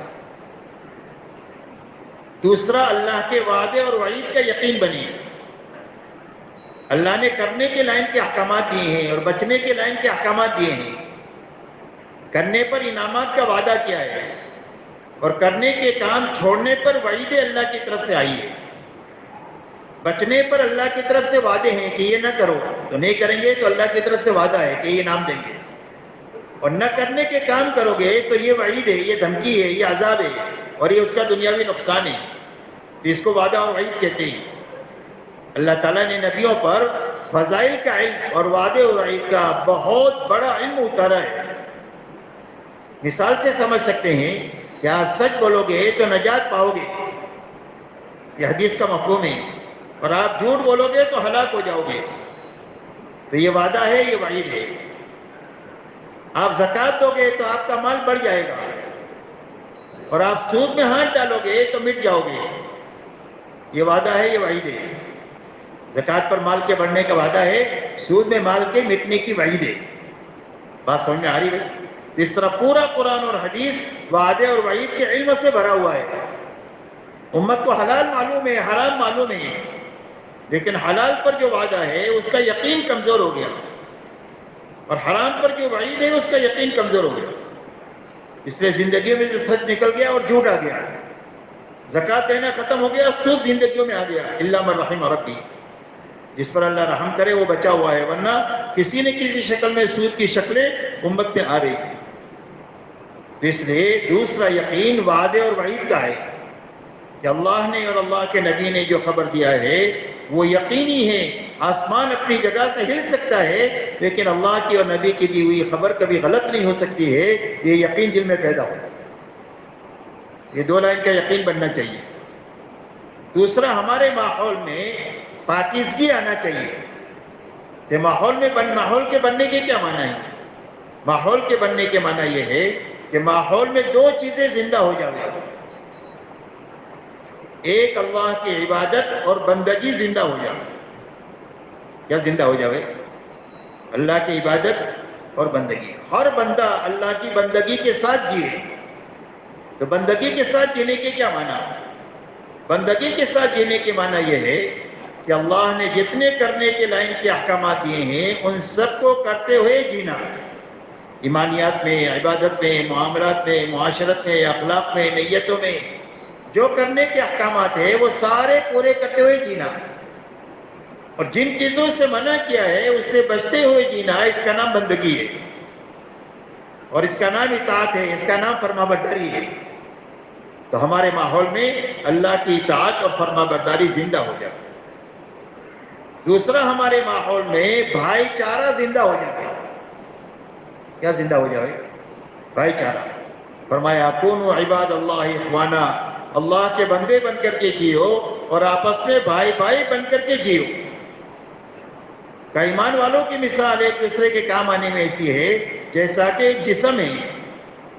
جسم کے سارے اعضاء کی شکل الگ ہے، کام الگ ہے، لیکن اتنا جوڑ ہے کہ ٹھوکر لگ جائے تو پورے جسم کو تکلیف ہوتی ہے، اور آدمی اچھا کھانا کھا لے، رات کو سو جائے تو پورے جسم کو اس کی لذت اور راحت محسوس ہوتی ہے. فرمایا سارے ایمان والوں کی مثال ایسی ہے. کوئی عضو کسی عضو کی برائی نہیں سوچ سکتا، ایسا ہی کوئی مسلمان اپنے بھائی کی کبھی برائی نہیں سوچ سکتا. اس لیے نفرتیں ختم ہو، دشمنیاں ختم ہو، مخالفتیں ختم ہو، جھگڑے ختم ہو، اور ہر ایمان والے سے ایمان کی وجہ سے محبت کرنا آ جائے، چاہے کتنا ہی گندگیوں میں ڈوبا ہوا ہو، لیکن گندگی سے نفرت ہو، ایمان والے سے محبت ہو. اس لیے کہ ایمان والے کی اللہ کی یہاں یہ قدر ہے کہ جب تک ایک آدمی اللہ اللہ کہنے والا ہوگا، اللہ دنیا کے سارے نظام کو باقی رکھیں گے. حالانکہ دنیا میں چھوٹے سا چھوٹا نظام، بس کا، ٹرین کا، ایک پیسنجر کے لیے نہیں چلایا جا سکتا ہے، لیکن اللہ کے ایمان والے کی یہ قدر ہے کہ ایک ایمان والے کے لیے سارے عالم کے نظام کو اللہ باقی رکھے. یہ قدر ہے. تو ہر مسلمان سے محبت کرنا آ جائے. حدیث میں فرمایا کہ تم کامل مومن نہیں بن سکتے جب تک تم اپنے بھائی کے لیے وہ چیز نہ پسند کرو جو اپنے لیے پسند کرتے ہو. فرمایا جنت میں داخل نہیں ہو سکتے جب تک تم مومن نہ بنو، اور تمہارا ایمان کامل نہیں ہو سکتا ہے جب تک آپس میں محبت نہ کرو. فرمایا تم زمین والوں پر رحم کرو، آسمان والا تمہارے پر رحم کرے گا. مولانا سعید خان صاحب رحمۃ اللہ علیہ فرماتے تھے کہ لوگ تو اللہ سے ملک و مال مانگتے ہیں، اور میں تو اللہ سے ایمان والوں کی محبت مانگتا ہوں کہ اللہ مجھے ایمان والوں کی محبت دے دے. اس لیے کہ جو ایمان والوں سے محبت کرے گا اللہ اس سے محبت کریں گے. اس لیے ہمارے معاشرے میں سے جو اس لائن کی خرابیاں ہیں وہ ختم ہو کر کے پوری امت ایک بنے اور نیک بنے. یہ دو باتیں زندہ ہونی چاہیے، ایک بندگی زندہ ہونی چاہیے اور ایک بھائی چارہ زندہ ہونا چاہیے، تو ماحول پاکیزہ بن جائے گا. بات سمجھ میں آ رہی؟ اب ماحول کے بننے میں سب سے پہلے ہمارے گھر کا ماحول بننا چاہیے. گھر کا ماحول، اور گھر کے ماحول کے بننے کے معنی یہ ہے کہ گھر میں ماں باپ ہے، بیوی بچے ہیں، بھائی بہن ہیں، وہ سارے دیندار ہونے چاہیے، اور سب میں ایمان والوں کے دلوں میں ایمان والوں کی محبت ہونی چاہیے. جب گھر میں دینداری ہوگی تو دین آسان ہو جائے گا آپ کے لیے. باہر کی مشکلات آئے گی، لیکن گھر میں آپ یہاں سے کوئی بات دین کی سن کر گئے، گھر والوں سے کہا، سب کہیں گے کرنے کے لیے تیار ہے، لیکن آپ میں دینداری ہے، بیوی میں دینداری نہیں ہے، تو آپ کوئی بات لے کر جائے گی وہ قبول نہیں کرے گی. خوشی غمی میں پوری زندگی آپ کا دین برباد ہوگا عورت کے ہاتھوں. عورت میں دینداری ہے، مرد میں دینداری نہیں ہے، تو عورت کی دینداری مرد کے ہاتھوں زندگی پر خوشی غمی میں برباد ہوتی رہے گی. مرد عورت میں دین، بچوں میں دینداری نہیں ہے، تو بچوں کی بے دینی ماں باپ کی دین کو کھا جائے گی. اس لیے کہ دین آپس کے تعاون سے چلتا ہے، تعاون کے بغیر دین بہت مشکل ہے. اسی لیے قرآن میں اللہ نے حضور صلی اللہ علیہ وسلم کو حکم دیا، ثم اوحینا الیک ان اتبع ملت ابراہیم حنیفا. اللہ فرماتے ہیں کہ ہم نے آپ کے پاس وحی بھیجی ہے کہ آپ کیا کریں، کہ آپ ملت ابراہیمی کا اتباع کریں. تو ملت ابراہیمی میں کیا ہے؟ کہ ملت ابراہیمی میں ابراہیم ہے، اسماعیل اور حاجر ہے علیہ الصلوۃ والسلام. ایک مرد ہے، ایک عورت ہے اور ایک بچہ ہے، اور تینوں کا ایک دوسرے کے ساتھ تعاون ہے. اللہ کا بہت بھاری حکم آیا ابراہیم علیہ السلام کو کہ اپنے بیوی بچے کو وادی غیر ذی زرع میں، یعنی موت کے منہ میں چھوڑ کر جائیے. یہ حکم آسان ہے کہ مشکل ہے؟ تو مشکل حکم آسان کیسے ہوا؟ کہ مائے حاجرہ نے یہ فرمایا اللہ کا حکم ہے تو جائیے، اللہ ہم کو ضائع نہیں کریں گے. اس لیے کہ اللہ کے احکامات آبادی کے لیے ہوتے ہیں، بربادی کے لیے نہیں ہوتے. حضرت ابراہیم کو حکم ہوا کہ اپنے بیٹے اسماعیل کو اپنے ہاتھوں سے ذبح کرو، کیونکہ بھئی حکم آسان ہے کہ مشکل ہے؟ تو مشکل حکم آسان کیسے ہوا؟ کہ حضرت اسماعیل نے کہا، یا ابت افعل ما تؤمر ستجدنی ان شاء اللہ من الصابرین. ابا جو حکم اللہ آپ کو دے رہے ہیں آپ کر گزریے، آپ مجھے صبر کرنے والا پائیں گے، اس لیے کہ جان اللہ ہی کی دی ہوئی ہے اور اللہ پر لگانے کے لیے دی گئی ہے۔ اگر اللہ پر لگاتے ہوئے جان چلی جائے تو کام ہو گیا، اور حکم پورا کرتے ہوئے جان بچ جائے تو کام پورا ہو گیا۔ تو اتنا بڑا حکم آسان ہو گیا۔ اس لیے حضور صلی اللہ علیہ وسلم نے اپنا جب کام شروع فرمایا تو پہلے دن ابو بکر آئے، حضرت خدیجہ آئی، حضرت علی بن ابی طالب آئے رضی اللہ عنہم، اور امت بننا شروع ہوئی۔ بات سمجھ میں آ رہی ہے؟ تو ہماری محنت کا میدان پوری امت ہے، اور امت کے تمام طبقات ہیں، اور امت کے تمام شعبے ہیں۔ تو اس لیے ایک تو ہمارے گھرانے میں ماحول بننا چاہیے۔ پھر اپنے بچے کے لیے بہو کہاں سے لائیں گے آپ؟ کہ وہ ماحول سے ہی لانا پڑے گا۔ اپنی بیٹی کو کہاں بھی آئیں گے؟ ماحول میں ہی دینا پڑے گا۔ اس لیے اپنے محلے سے لے کر، بازاروں سے لے کر، شہر سے لے کر، ملک سے لے کر عالم کا ماحول بننا چاہیے، تاکہ ہمارا دین بھی سلامت رہے اور پوری امت کے لیے دین پر چلنا آسان ہو جائے، اور ساری انسانیت کے لیے دین کی راہ ہموار ہو جائے۔ اس لیے کہ پورا عالم ایک محلے جیسا ہو گیا ہے۔ ایک محلے میں آپ آواز لگاؤ کونے پر، دو کونے میں پہنچ جاتی ہے۔ اب دنیا میں کوئی اچھی بات چلے تو چند سیکنڈ میں پوری دنیا میں چلی جاتی ہے، اور کوئی برائی شروع ہو تو چند سیکنڈ میں پوری دنیا میں چلی جاتی ہے۔ دنیا اتنی چھوٹی ہو گئی۔ تو ہمارے گھر سے لے کر پورے عالم کا ماحول بننا چاہیے۔ اگر یہ دو چیزیں بن جائے گی تو دین آسان ہی نہیں ہوگا، بلکہ دین پر چلنا لذیذ بن جائے گا۔ اس لیے کہ دین پر چلنے میں اللہ نے جو لذت رکھی ہے وہ بڑے بڑے بنگلوں میں اور اچھے اچھے کھانوں میں اور عمدہ گاڑیوں میں پھرنے میں اللہ نے وہ لذت نہیں رکھی ہے جو اللہ نے اپنے دین کے پر چلنے میں لذت رکھی ہے۔ اللہ والے فرماتے ہیں اہل اللیل فی لیلتہم الذ من اہل اللہ فی لہوہم۔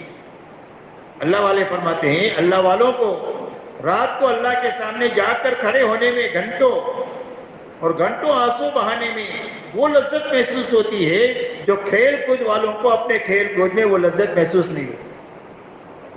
اللہ والے فرماتے ہیں اگر ان بادشاہوں کو معلوم ہو جائے کہ ہمارے دلوں میں اطمینان کا کون سا سمندر موجزن ہے تو اس کو حاصل کرنے کے لیے ہمارے سے جنگ کریں۔ حالانکہ گدری میں ہے، جھپڑے میں ہے، لیکن اطمینان کا سمندر ہے جو دلوں میں موجزن ہے۔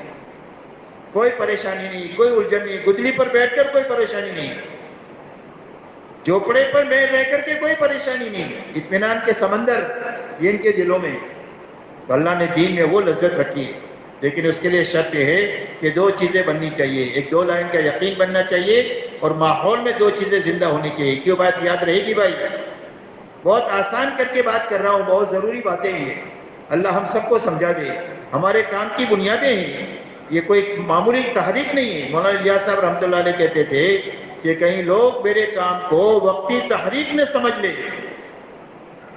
میرے کام کو وقتی تحریک میں سمجھ لے، بلکہ یہ تو صدیوں تک کے لیے امت کے سنبھلنے کا کام ہے، کہ امت صدیوں تک کے لیے سنبھل جائے گی، اور صرف امت نہیں بلکہ انسانیت سنبھل جائے گی جب محنت کا صحیح رخ دنیا میں قائم ہوگا۔ اس لیے میرے دوستو یہ دونوں باتیں بے وقت زندہ ہو، اس کے لیے اللہ نے حضور صلی اللہ علیہ وسلم کو ایک تو شریعت لے کر کے بھیجا،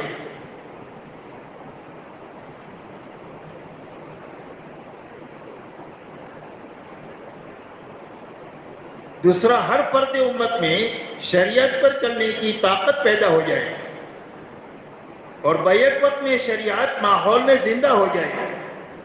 اس کے لیے آپ کو اعمال نبوت لے کر کے بھیجا، کہ جن اعمال نبوت میں مشغولی کی وجہ سے بیک وقت میں فرد بنے گا اور بیک وقت میں ماحول بنے گا۔ جیسے تجارت میں بیک وقت میں تاجر کما کر نفع اپنے جیب میں لے کر جاتا ہے اور دن بھر گاہکوں کو نفع پہنچاتا ہے، دونوں کام ایک ساتھ ہو رہے ہیں۔ ایسا ہی آپ ان اعمال نبوت کو لے کر کے آئے ہیں کہ جن اعمال نبوت میں مشغولی کی وجہ سے بیک وقت میں فرد یقین کے اعتبار سے بنے گا اور بیک وقت میں ماحول میں شریعت زندہ ہو جائے گی۔ ان اعمال نبوت میں سب سے پہلا عمل دعوت اللہ ہے، کہ لوگوں میں جو بے طلب ہے، بے طلب بندوں میں جہاں کہیں بھی ہو، اپنے شہر میں، پڑوس میں، ملک میں، عالم میں، جہاں بھی بے طلب ہے، ان بے طلب بندوں کے پاس بے غرض بن کر کے جانا، اور اپنا لگا کر کے جانا سارے نبیوں کا شیوا ہے، اپنا لگا کر کے جانا، اور سب سے پہلے ان کو توحید سمجھانا۔ سب سے پہلے کیا سمجھانا؟ توحید سمجھانا کہ اللہ ایک ہے، وہی کرتا دھرتا ہے، اللہ کا کوئی شریک نہیں ہے، جو کچھ دنیا میں ہو رہا ہے وہ صرف اور صرف اللہ ہی کے کرنے سے ہو رہا ہے۔ تو ایک تو اللہ کی بڑائی سمجھانا، اللہ کی قدرت سمجھانا، اللہ کی قدرت کے مناظر بدیہی ہے، یہ آسمان ہے اللہ نے بنایا ہے، کہ وہ کوئی اقرار کر سکتا ہے کہ میرے باپ نے بنایا ہے؟ دنیا کا ہر انسان اس پر مجبور ہے کہ قدرت نے بنایا ہے، اس کو اللہ نہیں یاد ہے تو قدرت کا کہے گا۔ زمین بنائی، پہاڑ بنائے، سمندر بنائے، 700 کروڑ انسان بنائے، یہ اللہ کی قدرت کے مناظر ہے۔ انسانوں کو اللہ کی قدرت سمجھانا اللہ کی مخلوقات کے راستے سے، لوگوں کو اللہ کے احسانات یاد دلانا، اس لیے کہ انسان احسان کا غلام ہوتا ہے۔ اگر ایک آدمی بھوکا مر رہا ہو، کوئی اس کو کھلا دے اور زندگی بچا دے، کیوں میں زندگی پر اس کا احسان بھول سکتا ہے؟ تو جس اللہ کے اتنے احسانات ہیں کہ جو بارش کے قطروں سے زیادہ ہے، اس اللہ کا یہ حق ہے کہ اس کو یاد رکھ کر کے جیا جائے اور اس سے محبت کر کے جیا جائے۔ اس لیے لوگوں کو اللہ کے احسانات یاد دلانا، تاکہ اس راستے سے اللہ کی محبت لوگوں کے دلوں میں پیدا ہو جائے۔ یہ دعوت کا کام کیا ہے؟ لوگوں کے دلوں میں اللہ کی محبت پیدا کرنے کا کام ہے۔ اس لیے کہ اللہ کی محبت پیدا ہو جائے گی تو اللہ کی اطاعت زندہ ہو جائے گی۔ عربی کا مقولہ ہے فَإِنَّ الْمُحِبَّ لِمَنْ يُحِبُّ مُطِيعُ، جس کو جس سے محبت ہو جاتی ہے اس کی بات مان لیتا ہے۔ بیوی سے محبت ہوئی تو جائز ناجائز سارے تقاضے پورے کرتے، اولاد سے محبت ہو گئی تو جائز ناجائز سارے تقاضے پورے کریں گے۔ تو اللہ سے محبت ہو جائے گی تو اللہ کا ہر حکم پورا کرنے میں آدمی کو مزہ آ جائے گا۔ اسی لیے فرمایا الذین آمنوا اشد حبا للہ، فرمایا ایمان والوں کے دلوں میں تو اللہ کی محبت سب سے زیادہ ہے۔ اللہ کے مقابلے میں مومن کے سامنے کوئی بھی نہیں ہے، باپ بھی نہیں ہے، بیٹا بھی نہیں ہے، بیوی بھی نہیں ہے، شوہر بیوی بھی نہیں ہے، بھائی بھی نہیں ہے، برادری بھی نہیں ہے، مال بھی نہیں ہے، تجارت بھی نہیں ہے، مکانات بھی نہیں ہے۔ دنیا کا ہر انسان ان 8 چیزوں کے بیچ میں رہتا ہے۔ اس کے دل میں اللہ کی محبت اتنے ہے کہ 8 کو ناراض کر سکتا ہے، اللہ کو ناراض نہیں کر سکتا ہے، اتنی محبت اللہ کے دل میں پیدا ہوئی۔ بات سمجھ میں آ رہی؟ تو پہلی بنیاد انسانوں میں چل کر یہ سمجھانا ہے۔ دوسری یہ بات سمجھانی یہ ہے کہ اتنے بڑے اللہ کو ساتھ رہنے کا راستہ ملک و مال کا نہیں ہے، سونے اور چاندی کا نہیں ہے، بلکہ اللہ کے احکامات ہیں جن حکم پر چلنے سے اور اللہ کی منع کردہ چیزوں سے بچنے سے اللہ ہمارے ساتھ ہو جائے، اور اللہ جس کے ساتھ ہو جائے پورا عالم اس کا ہے۔ تو اللہ والا ہونے کا راستہ کیا ہے؟ حکموں پر چلنا، نافرمانی سے بچنا، حضور صلی اللہ علیہ وسلم کے طریقے پر، یہ اللہ والا بننے کا راستہ ہے۔ اور جو اللہ والا بن گیا اللہ اس کے ہو گئے، من کان للہ کان اللہ لہ، جو اللہ کا ہو گیا اللہ اس کے ہو گئے، جس کا رب اس کا جو بھائی، جس کا رب اس کا سب، جس کے ساتھ رب ہو جائے دنیا کی ساری طاقت مل کر کے اس کمزور آدمی کا بال بیکا نہیں کر سکتی ہے جس کے ساتھ اللہ ہو جائے۔ اس لیے کہ اللہ نے 2 چیزوں میں اعلان جنگ کیا ہے کہ جو ان 2 کاموں کو کرے گا ہمارا اس کے ساتھ اعلان جنگ ہے۔ ایک حدیث کی بات ہے، قرآن کی بات ہے۔ تو قرآن میں یہ فرمایا کہ جو سود میں ہاتھ ڈالے اللہ فرماتے ہمارا اس کا ساتھ اعلان جنگ ہے۔ اس لیے سود ہی کام کرنے والا کبھی پنپ نہیں سکتا، 5-25 سال میں اس کو اجڑنا ہی ہے، یہ پکی ٹکی بات ہے۔ اللہ نے طے کر رکھا ہے کہ سود کو مٹائیں گے، اور پوری دنیا کے حالات مٹنے کی طرف ہی ہے سودی نظام کی وجہ سے۔ پریشانیاں بڑھ گئی، مہنگائیاں بڑھ گئی، یہ ساری سود کی نحوست ہے۔ دوسرا فرمایا من عادى لي وليا فقد آذنته بالحرب، فرمایا جو میرے ولی کو ستائے اللہ فرماتے ہمارا اس کے ساتھ اعلان جنگ ہے۔ اس سے بدلہ کون لے گا؟ اللہ اس سے بدلہ لیں گے جو ولی کو ستائے۔ کتابوں میں واقع آتا ہے کہ اللہ والے راستہ چل رہے تھے، سامنے سے ایک آدمی اپنی عورت کے ساتھ آ رہا تھا، اللہ والوں کے پیر کی ٹھوکر سے مٹی اڑی اس عورت کے کپڑے پر لگ گئی، تو اس کے یار کو غصہ آیا، اس نے اٹھا کر ایک تماچا مار دیا اللہ والوں۔ وہ مارنے والا دھڑام سے گرا اور مر گیا. عورت نے شور مچایا، مار دیا مار دیا مار دیا. تو سارے لوگ جمع ہو گئے، بھائی کیا ہوا کیا ہوا؟ اللہ والوں نے کہا بھائی ہوا کچھ بھی نہیں ہے، یہ تو یاروں کا معاملہ ہے. کس کا معاملہ ہے؟ یاروں کا معاملہ ہے. اس کے یار کو غصہ آیا، اس نے مجھے مارا، اور ہمارے یار کو غصہ آیا، اس نے اس کا کام تمام کر دیا. تو ہمارے یار کون ہے؟ اللہ ہے.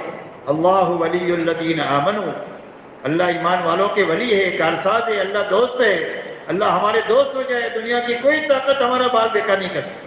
یہ دعوت اور تبلیغ کی محنت اللہ کو دوست بنانے کی محنت ہے. اس کو دوست بنانے کی محنت ہے کہ اللہ سے ہماری دوستی ہو جائے، اللہ سے ہمارا تعلق مضبوط ہو جائے، محبت کا، خشیت کا اور یقین کا، تاکہ اللہ کے سارے احکامات پورا کرنا ہمارے لیے آسان ہو.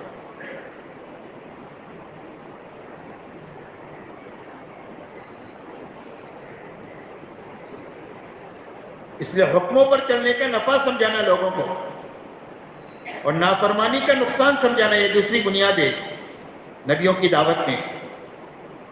تیسری بنیاد یہ ہے کہ لوگوں کو یہ سمجھانا کہ جب اللہ کے حکم کو پورا کر لو گے اور اللہ کی نافرمانی سے بچ جاؤ گے تو اللہ تمہاری آخرت بنا دیں گے، جو اصل زندگی ہے ہر انسان کی. اور آخرت کے راستے سے اللہ تمہاری دنیا بھی بنا دیں گے. اس لیے کہ دنیا آخرت کا سایہ ہے. جس کی آخرت بننا شروع ہوگی اس کے بناؤ کے آثار دنیا میں نظر آئیں گے، زندگیوں میں. اور جس کی آخرت اجڑنا شروع ہوگی اس کے اجاڑ کے آثار دنیا میں نظر آئیں گے. یہ پکی ٹھکی باتیں. اس لیے کہ دنیا آخرت کا سایہ ہے. تو امت کو یہ باتیں سمجھانا بے طلب ہے. بے طلبوں میں نبی بھیجے جاتے ہیں، وہ آئیں گے نہیں، ان کے پاس جاؤ. یہ نبیوں والا کام ہے. تو بے طلب بندوں میں بے غرض بن کر جانا، اپنا لگا کر جانا، توحید سمجھانا، رسالت سمجھانا، آخرت سمجھانا، اور آخرت کے راستے سے دنیا کا بننا سمجھانا. پھر اس کے بعد ان کو تعلیم کے حلقوں میں لانا. اس لیے کہ نبیوں کی دوسری بنیاد علم ہی ہے. دعوت کے راستے سے طلب پیدا کرتے ہیں، پھر علم کے راستے سے ان کو صحیح زندگی کا علم دیتے ہیں. تو دوسرا عمل جو ہے وہ علم ہی. ہر نبی دعوت کے ساتھ، تعلیم کے ساتھ اور تزکیے کے ساتھ بھیجا گیا. دعوت، علم اور عمل کے ساتھ، کہ نماز کا علم بھی دیں گے، نماز کا عمل بھی دیں گے. کہ نماز کا یہ علم ہے، نماز ایسی پڑھی جاتی ہے، ایسی پڑھو جیسے مجھے پڑھتا ہوئے دیکھتے ہو. پھر اس کے بعد میں ذکر ہے، عبادت ہے. اور عبادت کی حقیقت اطاعت ہے، کہ جو آپ نے سیکھا ہے اس کو عمل میں لاؤ، اس کا نام ذکر ہے. فرمایا کل مطیع ذاکر، ہر اطاعت کرنے والا آدمی ذاکر ہے. ایک آدمی راستہ چل رہا ہے، ہاتھ میں تسبیح ہے لیکن حرام دیکھتا ہے، کہ ذاکر ہے کہ غافل ہے؟ غافل ہے. ایک آدمی دکان پر بیٹھا ہے، ناپ تول پورا دے رہا ہے، ہاتھ میں تسبیح نہیں ہے، تو ذاکر ہے کہ غافل ہے؟ ذاکر ہے، غافل نہیں ہے.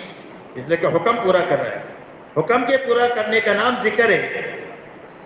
اس کا نام پورا کرنے کا نام ذکر ہے، حکم پورا کرنے کا. تاجر نے کہہ دیا اپنے نوکر کو کہ کوئی بھی گاہک آوے 1 کلو میں 900 گرام ہی دینا، اور ہاتھ میں تسبیح کرا رہا ہے. تو ذاکر ہے کہ غافل ہے؟ کہ غافل ہے. تو ذکر کی حقیقت ہے اطاعت، کہ اللہ کے جو حکم جس وقت میں آئے. اس لیے ہمارے یہاں ہے نا، حال کے حکم کو پہچاننا. علم کی تعریف ہمارے یہاں کیا تبلیغ میں، کہ حال کا کیا حکم ہے اس کو معلوم کرنا، اور اس کو معلوم کرنے کا نام علم ہے، اور اس حال کے حکم کو پورا کرنے کا نام ذکر ہے. بات سمجھ میں آ رہی ہے؟ تو آپ دعوت کے ساتھ، علم کے ساتھ اور ذکر کے ساتھ بھیجے گئے. اور چوتھی چیز، آپ اخلاق کے ساتھ بھیجے گئے، کہ لے کے کام نہیں کریں گے، لگا کر کریں گے. یہ اخلاق ہے. امت سے کچھ لیں گے نہیں، اپنا لگائیں گے. امت کو کھلا پلا کر خدمت کے راستے سے دین دیں گے. اس لیے صحابہ ایمان اور اعمال اور دعوت اور اخلاق کے ساتھ دنیا میں پھرے ہیں. اس لیے یہ اعمال نبوت ہے، دعوت ہے، تعلیم ہے، تزکیہ ہے اور اخلاق ہے. دعوت ہے، علم ہے، ذکر ہے اور اخلاق ہے. ان 4 بنیادوں کے ساتھ آپ بھیجے گئے. اور آپ نے جو آپ کی دعوت سے ایمان میں آیا، آپ نے پوری امت کو ان اعمال نبوت میں اتنا مشغول کیا جتنا ان اعمال نبوت میں لگنے کا تقاضا تھا. کتنا مشغول کیا بھائی؟ جتنا لگنے کا تقاضا تھا اتنا لگایا.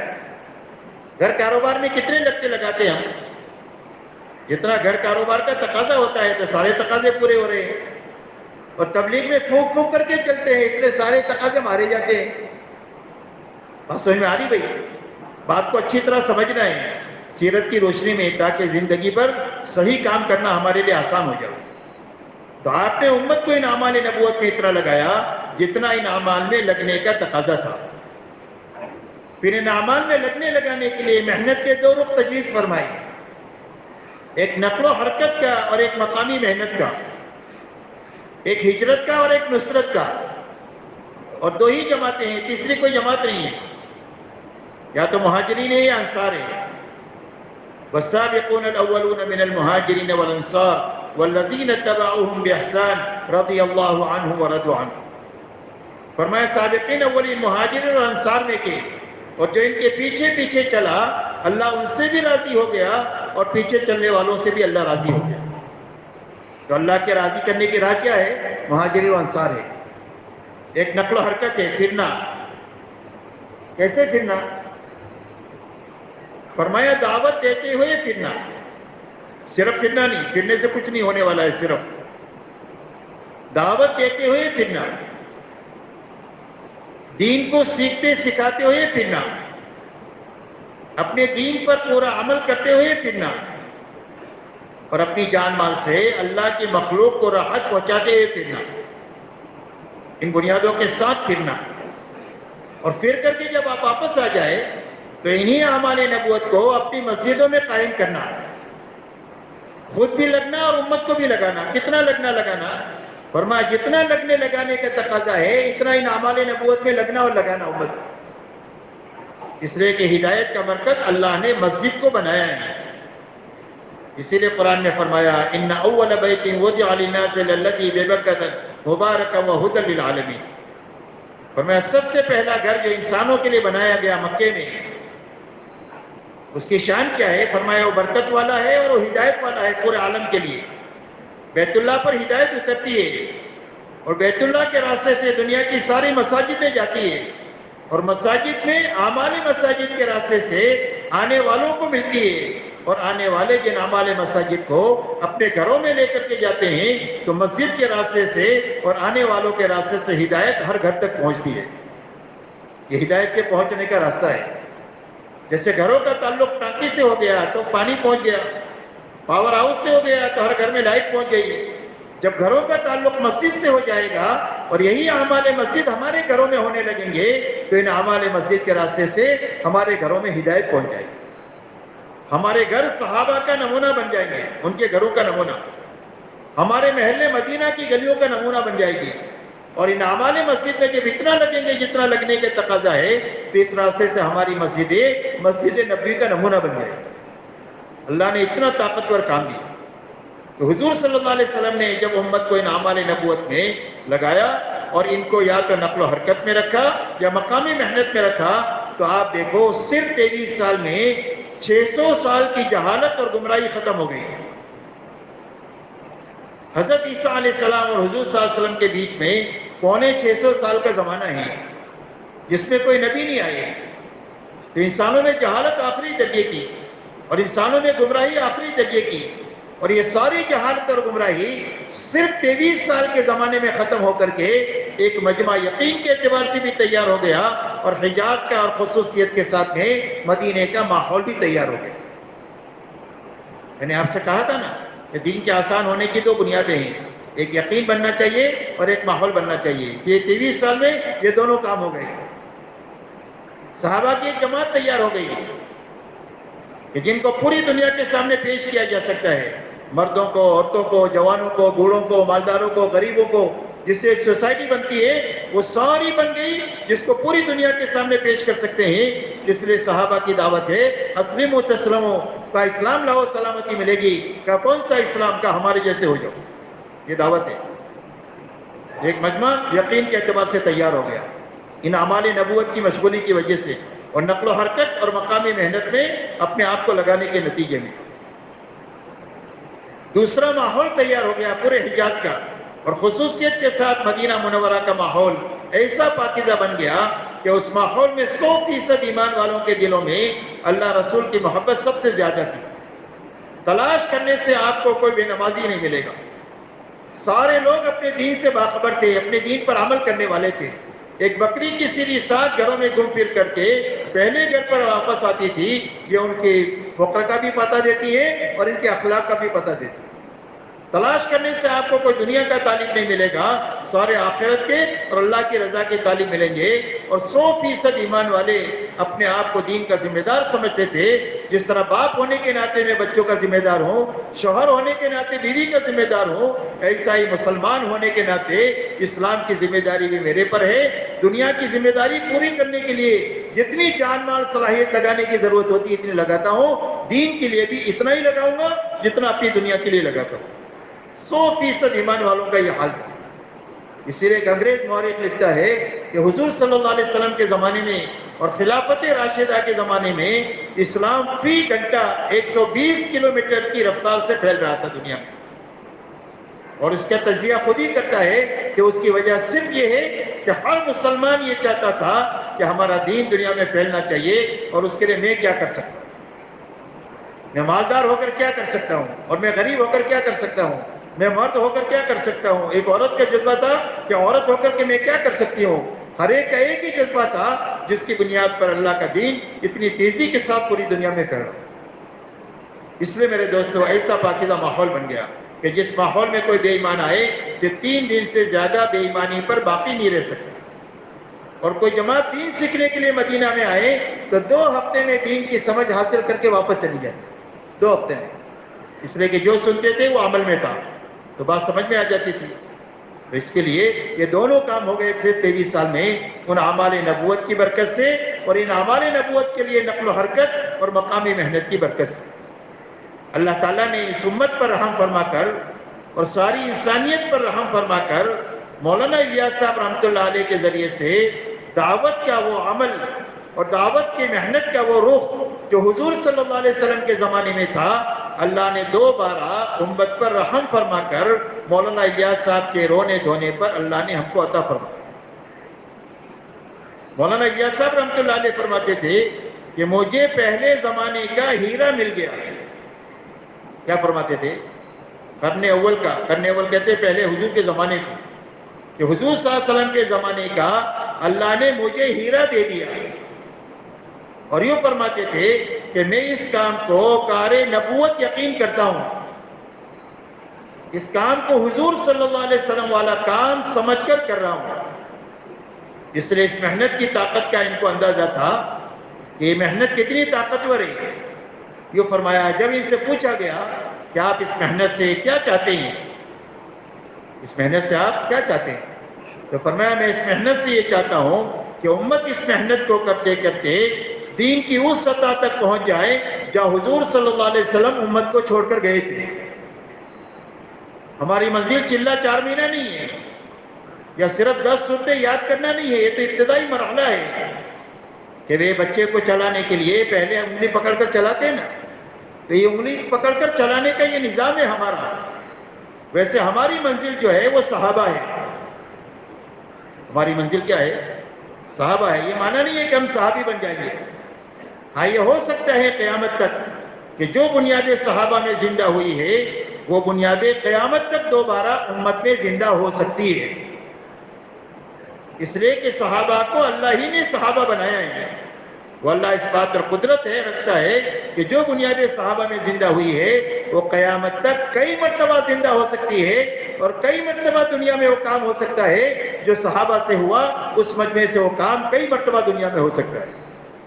کہ وہ بات سمجھ میں آ رہی ہے؟ جو کام اللہ نے ان سے لیا ہے، اگر وہ بنیادیں آج کے زمانے میں ایک تھوڑے سے مجمع میں زندہ ہو جائے تو اللہ اس مجمع سے وہ کام لیں گے جو اللہ نے صحابہ سے کام لیا۔ تو صحابہ نے کیا بنیادیں تھی؟ فرمایا صحابہ میں 2 بنیادیں تھیں۔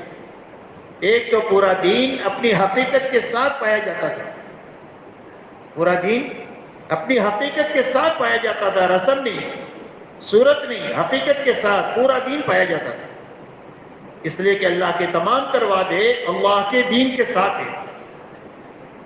دوسری بات میرے دوستو 120 صحابہ میں یہ تھی کہ انہوں نے اپنی جان مال کو اللہ کے دین کے مقابلے میں بے قیمت بنایا تھا، کہ ہماری جان کی اور ہمارے مال کی اللہ کے دین اور دین کی محنت کے تقاضوں کے مقابلے میں کوئی بھی حیثیت نہیں ہے۔ ایک جان لگانے کا تقاضا ہوگا تو ایک لگائیں گے، اور 1000 لگانے کا تقاضا ہے تو 1000 لگائیں گے۔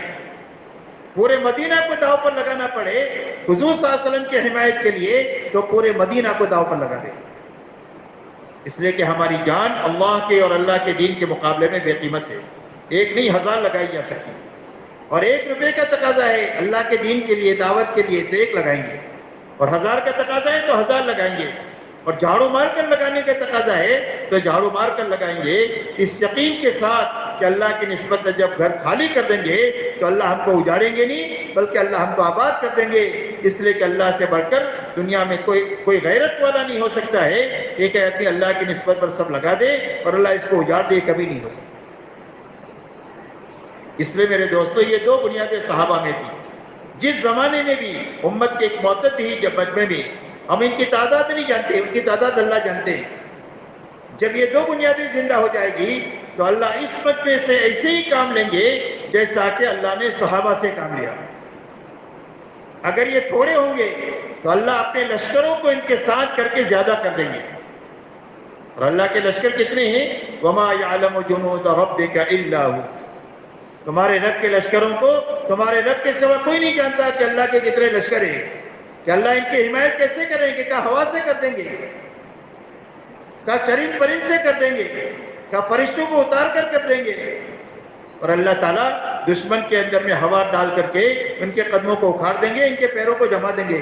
اللہ کے کتنے لشکر ہیں اللہ کے سوا کوئی جانتا نہیں، اور اگر یہ کمزور ہوں گے تو اللہ اپنے قوت ان کے ساتھ کر کے ان کو قوی بنا دیں گے۔ قرآن میں فرمایا یزدکم قوۃ الی قوتکم، فرمایا اللہ تعالیٰ اپنی قوت تمہاری قوت کے ساتھ ملا کر کے تم کو طاقتور بنا دیں گے، اور اللہ تم سے دنیا میں ہدایت کا کام لے لیں گے، حق کے دنیا میں سربلندی کا کام لیں گے، باطل زندگیوں کے زیر کرنے کا کام لیں گے، اور دنیا کی بڑی بڑی طاقتیں تمہارے راستے میں روڑا نہیں بن سکتی ہیں، اللہ کے فیصلے کو بدل نہیں سکتے ہیں، اس لیے کہ اللہ کا فیصلہ سارے فیصلوں پر غالب ہوتا ہے۔ اس لیے میرے دوستو ہماری منزل یہ ہے، اس کو منزل بنا کر کے ہم کو چلتے رہنا ہی ہے۔ ایسا کرنا ہے، کیا کرتے رہنا ہے؟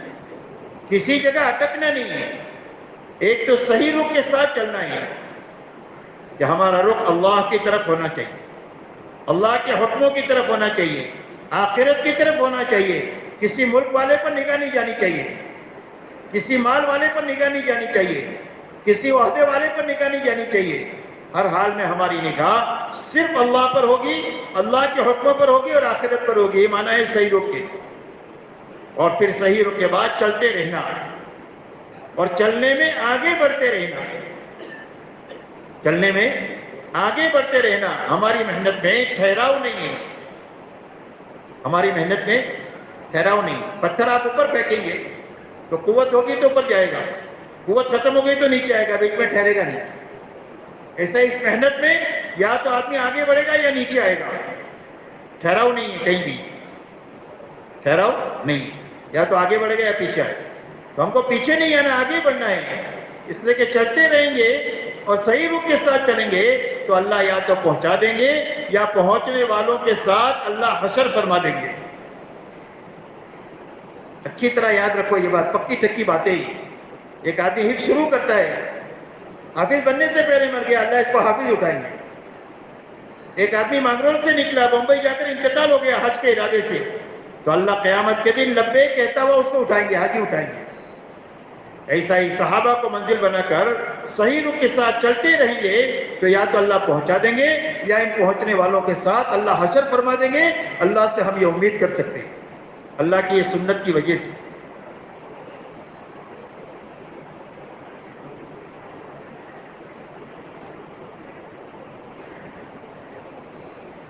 اس لیے میرے محترم دوستو یہ نیت بناؤ کہ انشاءاللہ صحابہ کو منزل بنا کر کے چلیں گے، کہ بھائی سارے تیار ہیں اس کے لیے جو ہے اپنے کو محنت میں دونوں چیزوں کو صحیح بھی کرنا ہے اور بڑھانا بھی ہے۔ ایک تو نقل و حرکت کو بڑھانا ہے۔ کتنا بڑھانا ہے؟ نقل و حرکت۔ آپ کے یہاں تو بڑی استعداد ہے۔ میرے ساتھی رات کو میرے ساتھ ایک بچہ تھا، اس بچے نے مجھے بتایا کہ ہمارے پاس 30 گھروں میں کتنے 50 آدمی بتایا کہ 4 مہینے لگائے ہوئے ہیں، 50 آدمی چلہ لگائے ہوئے ہیں، ایسا بتایا۔ یہ تو بہت استعداد کی جگہ ہے، بہت کام ہو سکتا ہے پورے ملک میں اور پورے عالم میں۔ جماعتیں صرف مانگرول سے جا سکتی ہے، اتنی استعداد آپ کے یہاں پر۔ اس لیے ایک تو نقل و حرکت بڑھانا ہے کہ بھائی کیا بڑھانا ہے، نقل و حرکت بڑھانا ہے۔ 4 مہینے کی جماعتیں، اندرون کی، بیرون کی، چلوں کی، 3 دن کی نقل و حرکت بڑھانا۔ تو نقل و حرکت کے بڑھانے کے لیے راستہ کیا ہے؟ نقل و حرکت بڑھانے کے لیے آسان راستہ میرے دوستو یہ ہے کہ آپ کی مسجدوں کے اطراف میں جتنے لوگ وقت لگائے ہوئے ہیں، جتنے لوگ وقت لگائے ہوئے، سال لگائے ہوئے علماء ہیں، 4 مہینہ لگائے ہوئے ساتھی ہیں، چلہ لگائے ہوئے ساتھی ہیں، یا 3 دن لگا کر کے مستقل محنت میں آپ کے ساتھ چل رہے ہیں، وہ آپ کا عملہ ہے۔ آپ کا عملہ کیا ہے؟ یہ آپ کا وقت لگائے ہوئے جتنے لوگ ہیں وہ آپ کا عملہ ہے۔ محنت کا میدان پوری امت ہے، جس نے وقت نہیں لگائے وہ سارے ہماری محنت کا میدان ہے۔ لیکن ہم کام کو جو سوچیں گے وہ اپنے عملے کو سامنے رکھ کر سوچیں گے کہ ہماری مسجد کے اطراف میں 100 آدمی ہیں، اگر یہ 100 آدمیوں کا سالانہ، ماہانہ، یومیہ وقت لگ جائے تو کام کی کیا شکل بن سکتی ہے؟ اس کو سامنے رکھ کر کام کو سوچنا۔ بات سمجھ میں آ رہی بھائی کہ بھائی 100 آدمیوں کا سالانہ وقت وصول ہو، اس کے لیے ہم کیا کر سکتے ہیں؟ کھلا کر، پلا کر، محبت سے، حکمت سے، نصیحت سے، جس راستے سے بھی، دعا کے راستے سے ان کو وصول کرنا۔ سالانہ 4 مہینہ لگائے ہو یا کم سے کم چلہ لگائیں، ماہانہ 10 دن لگائیں یا کم سے کم 3 دن لگائیں، روزانہ 8 گھنٹے لگائیں یا کم سے کم 2.5 گھنٹہ لگانا چاہیے۔ یہ وقت لگایا ہوا عملہ کام میں لگا رہنا چاہیے اور نئے لوگ آتے رہنا چاہیے۔ یہ محنت کا صحیح رخ ہے۔ اگر وقت لگانے والے لوگ ضائع ہوتے رہیں گے اور نئے لوگ آتے رہیں گے تو لمبے زمانے تک کام کی مضبوط شکل بنے گی نہیں۔ بات یاد رکھو، نہ مسجد میں، نہ حلقے میں، نہ شہر میں، نہ ملک میں، نہ عالم میں۔ کام کی مضبوط شکل بننے کی ایک ہی شکل ہے کہ جو محنت میں آئے وہ محنت میں باقی رہے، اور نیا مجمع محنت میں آتا رہے تو تھوڑے سے عرصے میں کام ہو جائے گا۔ جیسے حضور صلی اللہ علیہ وسلم کے زمانے میں آپ کی محنت سے جو آیا وہ جمع اور آگے بڑھتا رہا، جو تقاضے آتے رہے وہی لوگ چلتے رہے اس میں اور نئے لوگ آتے رہے، تو آپ دیکھو 23 سال میں کام پورا ہو گیا۔ 23 سال میں کیا ہو گیا؟ کام پورا ہو گیا۔ اسلام ہے اور یہ مسلمان ہیں، ان کی زندگی سے اسلام سمجھ سکتے ہیں۔ یہ 23 سال میں کام پورا کیوں ہوا؟ اس لیے ہوا کہ آنا ہی آنا ہے، جانا نہیں ہے۔ آنا ہی آنا ہے، جانا ہی نہیں۔ ہمارے آنا جانا لگا ہوا ہے، آ رہے جا رہے، آ رہے جا رہے، آ رہے جا رہے، آ رہے جا رہے، تو لمبی شکل کام کی مضبوط بن نہیں رہی ہے۔ تو کام کی مضبوط شکل بننے کی ایک ہی راستہ ہے کہ جو محنت میں ایک مرتبہ آیا ہے وہ محنت پر باقی رہے، آگے بڑھتا رہے، بھلے چھوٹی اس کی چال بڑھے۔ ہم یہ اب نہیں کہتے اس کی زبردستی کہ ہر سال 4 مہینہ لگا ہوئے، 4 مہینہ لگا ہے تو ہر سال 1 سال چلہ لگا ہوئے، دوسرے سال 4 مہینہ لگا ہوئے، 2 سال چلہ لگا ہوئے، تیسرے سال 4 مہینہ لگا ہوئے۔ لیکن محنت میں آگے بڑھتے رہنا چاہیے اور اپنے عملے کو اپنی محنت میں جوڑے رکھنا چاہیے، تو کام کی مضبوط شکل بنے۔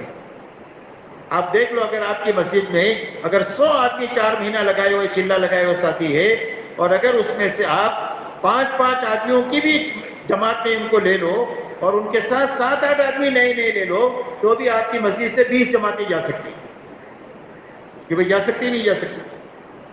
کہ 5 پرانے لے لیے، 5-7 نئے لے لیے تو 20 جماعتیں جا سکتی ہے۔ جتنی چلے 4 مہینے کی جا سکتی ہے اتنی ہی 3 دن کی جماعتیں جا سکتی ہیں۔ یہ اوسط ہے دنیا میں کہ جتنی 3 دن کی جماعتیں ہوگی اتنی چلے 4 مہینے کی جماعتیں ہوگی۔ اس لیے پورے عملے کو سامنے رکھ کر کے کام کو سوچنا، پھر اس پر محنت لگانا، اس پر دعا کی طاقت لگانا۔ یہ 3 کام ہمارے ذمے ہیں۔ کام کا صحیح رخ سوچنا، اپنی محنت لگانا اور اپنی دعا کی طاقت لگانا، اور نتیجہ اللہ نکالیں گے۔ آپ گھبراؤ مت۔ 20 نکل جاوے، 15 نکل جاوے، 10 نکل جاوے، 5 نکل جاوے، آپ کی محنت پوری ہو گئی ہے اور آپ نے دعا کی طاقت پوری لگا دیا، اور اگر ایک جماعت بھی نہیں نکلی تو بھی کام پورا ہوگا۔ چلو بات سمجھ میں آ رہی نہیں؟ اس لیے کہ نتیجے کا نام کام نہیں ہے، محنت کا نام کام ہے۔ اس کا نام کام ہے، محنت کا نام کام ہے۔ نتیجہ تو اللہ نکالتے ہیں اپنے علم اور حکمت سے، کبھی جلدی نکالتے ہیں، کبھی دیر سے نکالتے ہیں، کبھی بڑا نتیجہ نکالتے ہیں، کبھی چھوٹا نکالتے ہیں، کبھی بہت اچھا نکالتے ہیں، کبھی کم اچھا نکالتے ہیں۔ وہ اللہ اپنے علم اور حکمت سے نکالتے ہیں۔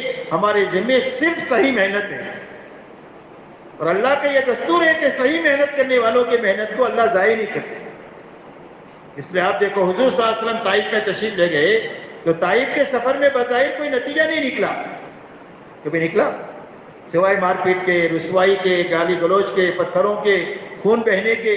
لیکن آسمانی دنیا میں اتنی ہلچل مچ گئی کہ آسمانی دنیا میں پوری آسمانی دنیا حرکت میں آ گئی کہ اگر اللہ کے نبی آپ حکم دے دیں تو ہم دونوں پہاڑوں کو ملا کر چٹنی بنا دیں، ان کا بچہ نہیں بچے گا جنہوں نے آپ کے اوپر پتھر پھینکا ہے۔ اتنا بڑا نتیجہ ظاہر ہوا اللہ کے نظام میں، حالانکہ ظاہری طور پر کچھ ہوتا ہوا نظر نہیں آیا۔ اس لیے محنت اصل ہے، تو محنت کا صحیح سوچنا۔ حضرت مولانا الیاس صاحب رحمۃ اللہ علیہ سے کام لینے کی بنیاد فکر اور بے قراری ہے۔ ابو بکر صدیق رضی اللہ تعالیٰ عنہ سے اتنا بڑا کام لینے کی بنیاد، صحابہ میں سب سے زیادہ فکر اور بے قراری ابو بکر صدیق میں تھی، جس کی بنا پر اللہ نے اتنا بڑا کام ان سے لیا۔ اس لیے کام کا صحیح رخ سوچنا یہ سب سے پہلا کام ہے ہمارا۔ اسی لیے فرمایا بے فکری تو دائی کی موت ہے۔ بے فکری کیا ہے؟ دائی کی موت ہے۔ پہلے فکر مرتا ہے، پھر محنت مرتی ہے، پھر دعا کی طاقت جاتی ہے، پھر دعا بے وزن ہو جاتی ہے۔ پہلے فکر جاگتا ہے، پھر محنت جاگتی ہے، اور محنت کے بعد پھر دعا میں طاقت پیدا ہوتی ہے۔ اور اس محنت میں تو دعائیں انبیاء بنی اسرائیل کی طرح قبول ہوتی ہیں۔ اور مولانا الیاس صاحب رحمۃ اللہ علیہ کے ملفوظ میں کہی ہے کہ اس محنت کے ذریعے سے ہر فرد امت میں دعا کی طاقت پیدا کرنا مقصود ہے۔ کیا طاقت کرنا مقصود ہے؟ کہ ہر آدمی دعا والا بننا چاہیے۔ حضور صلی اللہ علیہ وسلم نے پوری امت کو دعا والا بنایا ہے۔ سارے صحابہ مستجاب الدعوات تھے۔ تو اس لیے دعا کی طاقت محنت کے بعد آتی ہے، اور محنت وجود میں آتی ہے وہ صحیح فکر کے نتیجے میں وجود میں آتی ہے۔ اس لیے میرے دوستو، آپ یہ بتاؤ کہ آپ اپنی اپنی مسجدوں میں جتنا عملہ ہے اس کو سامنے رکھ کر کام کو سوچو گے کہ بھائی سوچو گے؟ بات تو میری سمجھ میں آ گئی میں کیا کہنا چاہتا ہوں۔ اور ان کو سامنے رکھ کر آپ 4 مہینوں کے چلوں کی جماعتوں کے عزائم کرو، ارادے کرو، محنت کا رخ قائم کرو، پھر اللہ جتنا کرا دے اللہ اسی میں برکت دے دے۔ اس کے لیے ایک تو نقل و حرکت کے بڑھانے کے لیے جتنا عملہ سامنے ہے اس کو سامنے رکھ کر کام کو سوچنا ہے، پہلی بات کہ بھائی کرو گے انشاءاللہ۔ اچھا، پورے عملے کو وصول کرنے کے لیے کتنا وقت درکار ہے آپ کو یہ بتاؤ؟ 4 مہینے میں کر لو گے یا 6 مہینے میں کر لو گے، 8 مہینے میں کر لو گے؟ جتنا وقت آپ مانگو گے اتنا دیں گے کہ بھئی 1 سال ہوتے ہوتے ہم سارے عملے کا سالانہ ماہانہ وقت لگا لیں گے، اور انشاءاللہ ان کو محنت میں، روزانہ کی محنت میں بھی شریک کر لیں گے۔ کیوں بھئی 1 سال کا وقت کافی ہے؟ کیوں بھئی 1 سال کافی ہے؟ نہیں کافی ہے؟ بولو، ہو جائے 1 سال تو بہت ہے، 360 دن تھوڑے دنوں میں ہو جائے گا۔ صرف فکر میں تو لو، محنت میں تو لو، دعا میں تو لو، اللہ تعالیٰ پھر اس کا نتیجہ دکھا دیں گے۔ کیوں بھائی کرنے کے لیے سارے تیار ہیں؟ اللہ تعالیٰ خوش رکھے۔ اسی کے ساتھ میں میرے دوستو دوسرا کام یہ کرنا ہے کہ آپ کی مسجد کے اطراف میں جتنے مسلمانوں کے گھر ہیں اور جتنی مسجد میں محنت کرنے والے ساتھیوں ہیں ان کی جماعتیں بنا کر گھروں کو تقسیم کر کے ایسی محنت کا نظام بناؤ کہ 15 دن 20 دن میں آخری درجے میں اگر بڑا محلہ ہو تو اپنا 1 مہینے سے پہلے 100% افراد کی ملاقات ہو جانی چاہیے۔ اس لیے مسجد وار جماعت کے ساتھیوں کی بھی 2 کی جماعتیں بنانا، اور جتنے گھر ہیں ان کو بھی ان کے اوپر تقسیم کرنا۔ تو اس کی وجہ سے نفع یہ ہوگا کہ ہر جماعت کو اپنی محنت کا نفع نظر آئے گا۔ اب 300 گھر ہیں، اپنے 6 جماعتیں بنائی، ہر جماعت کو 50 گھر دیے، انہوں نے 1 مہینے تک محنت کیا، 150 گھر ہوں گے، 150 آدمی ہوں گے، اس میں 1 مہینہ لگ گیا ان کا۔ تو اگر 1 مہینہ ان میں محنت کریں گے تو ان کو سمجھ میں آئے گا کہ 1 مہینے میں کیا کام ہوا۔ یہ 50 گھروں میں کتنے آدمی نمازی بنے، کتنے لوگ 3 دن نکلے، کتنے لوگ چلے میں گئے، کتنے لوگوں نے غلط زندگیوں سے توبہ کیا۔ یہ نفع ہے کام کا۔ جب کام کا نفع ان کے سامنے آئے گا تو ان کی طبیعتیں کام پر چلے گی نہیں بلکہ دوڑے گی۔ جیسے کاروبار میں نفع ہوتا ہے نا تو آدمی کی طبیعت دوڑتی ہے، ایسا ہی محنت کا نفع نظر آئے گا تو ہر ایک آدمی کی طبیعت کام پر دوڑے گی۔ آج تو 15 آدمیوں کی مشترکہ کھیتی ہے، 15 بھائیوں کی، پتہ ہی نہیں کہ کیا ہو رہا ہے، بات سمجھ میں آ رہی ہے؟ تو تقسیم کرنے کا یہ نفع ہوگا کہ اس کی وجہ سے ساتھیوں کے حوصلے بڑھ جائیں گے کام کے لیے، تو تقسیم کر کے کام کریں، کیوں بھائی اس کے لیے سارے تیار ہے؟ اب اس میں جو ہے اس کام پر قابو پانے کے لیے دونوں چیزوں کی ترتیب بنا دیا آپ نے، خروج کی بھی، مہینے بھی طے کے لیے نکلنے کے لیے جماعتوں کے 4 مہینے کے چلوں کے، اور آپ نے مقامی کام کی بھی ترتیب بنا دی۔ اب صرف ترتیب بنانے سے کام نہیں ہوگا، اب کرنے سے کام ہوگا۔ تو کرنے کے لیے پہلی بنیاد مشورہ ہے کہ روزانہ کسی ایک نماز کے بعد میں بلا کسی تفریق کے سارے ایمان والے مل جل کر بیٹھ کر اپنے دین کے بارے میں فکر مند ہو کہ میری ذات سے لے کر پورے عالم میں اللہ کا دین کیسے زندہ ہو جائے، چاہے کسی بھی کمیونٹی کے ہو، کسی بھی زبان کے ہو، کسی بھی رنگ کے ہو، سارے مسلمانوں کو جوڑنا، سارے ایمان والے آپس میں بھائی بھائی ہیں، ساری بے دوریوں کو ختم کر کے ایک بننا ہے۔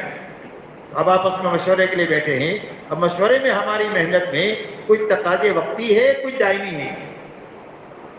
تو جو وقتی تقاضے ہیں اس وقتی تقاضوں کو سارے ساتھیوں پر تقسیم کرنا ہے تاکہ سارے ساتھی کام کے بنے۔ کام مسجد وار جماعت کے 2-3 آدمیوں کے ہاتھ میں نہیں ہونا چاہیے، بلکہ کام پوری مسجد وار جماعت کے 12، 15، 20، 25 آدمیوں کے ہاتھ میں ہونا چاہیے، تاکہ کوئی مر جائے، کوئی معذور ہو جائے تو مرنے یا معذوری کی وجہ سے کام پر فرق نہیں پڑنا چاہیے۔ اگر 1-2 آدمیوں کے ہاتھ میں ہوگا تو کام پر فرق پڑ جائے گا کسی نہ کسی وجہ سے۔ تو اس کے لیے کام پورے عملے کے ہاتھ میں ہونا چاہیے۔ تو عملہ اس وقت میں کام کا بنے گا جب سارے عملوں سے کام لیں گے، سارے عملے میں کام کی استعداد ہے، کرنے سے وہ استعداد ظاہر ہوگی۔ اس لیے سارے وقتی تقاضوں کو ساتھیوں پر تقسیم کرنا۔ وقتی تقاضوں میں سب سے پہلے بیمار کی عیادت ہے۔ ہمارے محلے میں کوئی بیمار ہے، چاہے تبلیغ کو اچھا سمجھتا ہو نہ سمجھتا ہو، اس کے گھر میں عیادت کرنا۔ ہاسپٹل میں ہے تو ہاسپٹل میں جا کر عیادت کرنا۔ اللہ ہمت دے تو کچھ لے جا سکتے ہیں فروٹ، تو فروٹ لے کر کے جانا اور مسلمان کی عیادت کرنا، یہ پہلا تقاضا ہے۔ اس کے لیے جماعت بنانا۔ کسی کا انتقال ہو گیا تو اس کے گھر والوں کی تعزیت کرنا۔ کوئی اپنی مسجد سے کوئی جماعت میں گیا ہوا ہے چلے 4 مہینے میں تو اس کے گھر کاروبار کی دیکھ بھال کرنا۔ مرد ہیں تو مرد جائیں، مرد نہیں ہے تو عورتیں سمجھدار ان کے گھروں میں بھیج کر حال احوال لینا۔ بات سمجھ میں آ رہی؟ یہ اپنے ساتھیوں کو کام پر جمانے کا طاقتور ذریعہ ہے۔ اپنی مسجدوں میں جماعتیں آئی ہے، کمزور ہے تو کمزور جماعت کے ساتھ پورا دن وقتاً فوقتاً الگ الگ ساتھی لگ کر ان کو کام سکھا کر اپنی مسجد سے بھیجنا۔ مضبوط جماعت آئی ہے تو اس سے کام لینا۔ جن کی تشکیل بیرون کے لیے یا آپ 4 مہینے کے لیے نہیں تشکیل کر سکتے ہیں، یہ آنے والی جماعت ان کی تشکیل کر لے گی اور سب کی کر لے گی۔ وہ سب کو یکساں دیکھتی ہے، ان کے سامنے کوئی بڑا نہیں کوئی چھوٹا نہیں، وہ کہتے ہم نے نکلے ان کو نکلنا چاہیے، بس دوسری کوئی وجہ نہیں۔ تو مضبوط جماعت ہے تو ان سے تشکیلی کام پر قابو پانا۔ بات سمجھ میں آ رہی ہے؟ جماعت نکل رہی ہے 3 دن کی، چلے کی، 4 مہینے کی، اس کو وصول کرنا۔ وصول کرنے کے بعد میں ان کو روانگی کی بات سمجھانا۔ آپ نے صبح میں روانگی کی پوری بات سنی ہے، وہ پوری باتیں اپنے مجمع میں سمجھانی، اس لیے کہ آدمی کی فطرت میں بھولنا ہے، پرانے سے پرانا آدمی بھی بھول جاتا ہے۔ جب بار بار یاد دلائیں گے تو ہماری جماعتیں ساری کام پر پڑ جائے گی۔ اور میں سمجھتا ہوں کہ اگر اس وقت میں جتنی جماعتیں دنیا میں پھر رہی ہے اگر صحیح کام پر پڑ جائے تو دنیا میں خیر کے لانے کے لیے کافی ہو جائے۔ اتنی بڑی نقل و حرکت ہے الحمدللہ، بس بنیاد صحیح وقت لگانا چاہیے۔ تو اس کے لیے جماعت کو روانگی اچھی طرح سمجھانا، کوئی اس کو روانہ کرنے کے لیے جانا، واپس آ رہی ہے تو اس کا استقبال کرنا، ان کی کارگزاری سننا، ان کو واپسی کی بات سمجھانا، اس کے بعد ان کا پوری طرح خیال رکھنا کہ ان میں کا کوئی بھی آدمی 3 دن کا ہو، چلے 4 مہینے کا ہو، ضائع نہیں ہونا چاہیے، ہماری محنت میں لگے رہنا چاہیے۔ اس کے لیے ان کی ملاقات کرنا، ان کو تانا تشریح نہیں کرنا کہ ایک چلے کا رنگ 2 دن میں اتر گیا، تمہارا تو 4 مہینے کا رنگ 4 مہینے میں اتر گیا۔ اسی تانا تشریح کی بات سے کام نہیں جوتا ہے اور لوگ جڑتے نہیں ہیں۔ آپ اچھی طرح ملو کرو، بھائی کوئی مجبوری ہوئی، کوئی آپ کے آنے کے بعد گھر کے حالات کوئی بگڑے ہوئے ہیں، کوئی بات ہم کر سکتے ہیں تو ہم آپ کا تعاون کریں گے۔ اس طریقے سے اپنے ساتھیوں کا خیال کر کے ایک ایک آدمی کو سنبھالنا، یہ سارے وقتی تقاضے ہیں۔ ان وقتی تقاضوں کو اپنے سارے ساتھیوں سے کام لینا تاکہ ساری مسجد کے وہ کام کے بنے۔ ہمارا دائمی تقاضا ہر گھر ہر فرد کی ملاقات ہے، ہر گھر ہر فرد کی ملاقات جو 6 دن میں نہیں ملتے، چھٹی کے دن ساتھی اپنا وقت 2.5 گھنٹے سے 4 گھنٹہ 5 گھنٹہ لگا کر کے جو وقت کام کے دنوں میں نہیں ملتے ہیں، چھٹی کے دن میں ان کی ملاقات کر کے اپنا کام پورا کریں۔ اس طریقے سے ہر ملاقات میں اپنے دل کو مسلمانوں سے صاف کر کے جانا، کسی کو اپنا مخالف نہیں سمجھنا۔ مخالف سمجھ کر بات کریں گے تو زبان میں کڑواہٹ نکلے گی، اور اپنے سے اچھا سمجھ کر بات کریں گے تو زبان سے مٹھاس کی بات نکلے گی۔ اس لیے ہر مسلمان کو اچھا سمجھ کر کے بات کرنا، اپنے سے ایمان کی، آخرت کی، دین کی بات سمجھ کر پھر 4 مہینہ چلہ 3 دن مسجد کے کسی نہ کسی عمل کی تشکیل کرنا۔ جب آپ دین کی بات کر کے پھر تشکیل کریں گے تو لوہے کو پہلے گرم کر کے پھر اس کا کچھ شیپ بنائیں گے۔ آپ نے صرف تشکیل کر دیا ڈائریکٹ، یہ تو ایسا ہی جیسا لوہے کو گرم کیے بغیر پیٹنا کہ بھئی اس کی کوئی شکل بنے گی۔ وہ تو لوہا گرم کرو پہلے، اس کے بعد ٹپو گے تو بھی تلوار بھی بن جائے گی، اور پھر چاقو بھی بن جائے گا، اور چھری بھی بن جائے گی، سب بن جائے گا۔ تو پہلے ایمان آخرت کی بات کر کے اچھی طرح موقع محل دیکھ کر گھر میں بیٹھ کر کے بات ہو جائے تو زیادہ اچھا ہے۔ مستورات تک بھی بات پہنچ جائے گی، اور مستورات جو ہے اپنے مردوں کو اللہ کے راستے میں تشکیل کرنے والی بنے گی، اس لیے کہ مستورات زیادہ نرم ہوتی ہے، وہ جو ہے نا بہت جلدی کام کو لے لے۔ تو اس طریقے سے پوری بات کر کے کسی نہ کسی عمل کے لیے اس کو تیار کریں کہ بھائی کریں گے انشاءاللہ۔ 4 مہینے کی تشکیل سے گھبراؤ مت، نہ کہے تو کوئی بات نہیں، اس کا عذر قبول کرو، پھر چلنے کی کرو، پھر 3 دن کی کرو، پھر اخیر میں مسجد کے کسی نہ کسی عمل کے لیے اس کو تیار کرو۔ اگر مشورے کے لیے تیار ہو گیا تو انشاءاللہ آگے جو ہے وہ آگے کے اعمال کے لیے بھی آہستہ آہستہ آگے بڑھ جائے گا، یا تعلیم کے لیے تیار ہو گیا تو آہستہ آہستہ جو ہے نا وہ آگے انشاءاللہ بڑھتا رہے گا۔ اس کے لیے کسی نہ کسی عمل میں ہر مسلمان کو لگانا ہے کہ بھائی کریں گے انشاءاللہ، تو 2.5 گھنٹے کے ذریعے اس کے لیے وقت فارغ کریں، 8 گھنٹے کی نیت کریں اور 2.5 گھنٹہ فارغ کریں کہ بھائی کون کون 2.5 گھنٹہ فارغ کرنے کے لیے تیار ہے؟ دیکھو ایک ملاقاتوں کا نظام بھی صحیح ہے لیکن کمزور نظام ہے، اور 2.5 گھنٹہ فارغ کرنا یہ مضبوط نظام ہے، اس لیے کہ جب 2.5 گھنٹے آپ فارغ کریں گے تو اللہ کام کے تقاضے آپ کے دل دماغ پر اتاریں گے۔ ابھی تو یہ ہے کہ بھئی ملاقات میں فلانی جگہ تمہارے اس آدمی کو مل کے چلے جاؤ، اب آپ گئے ملا تو ٹھیک ہے، نہیں تو گھر چلے گئے۔ ابھی تبلیغ ہماری ایسی ہے، ایسی تبلیغ سے کبھی کام نہیں ہونے والا ہے۔ مضبوط کام سے مضبوط کام اس وقت میں ہوگا جب آپ 2.5 گھنٹے گھڑی دیکھ کر کے دیں گے کہ بھئی 2.5 گھنٹے میں کتنی منٹ ہوتی ہے، یاد ہے کہ نہیں؟ 150 منٹ ہوتی ہے، تو 150 منٹ لگانے کی نیت کرو کہ کون کون تیار کر کے 150 منٹ انشاءاللہ لگائیں گے۔ جب آپ 150 منٹ لگانے کی نیت سے کام شروع کرو گے تو اللہ تعالیٰ آپ کو کام سجائیں گے۔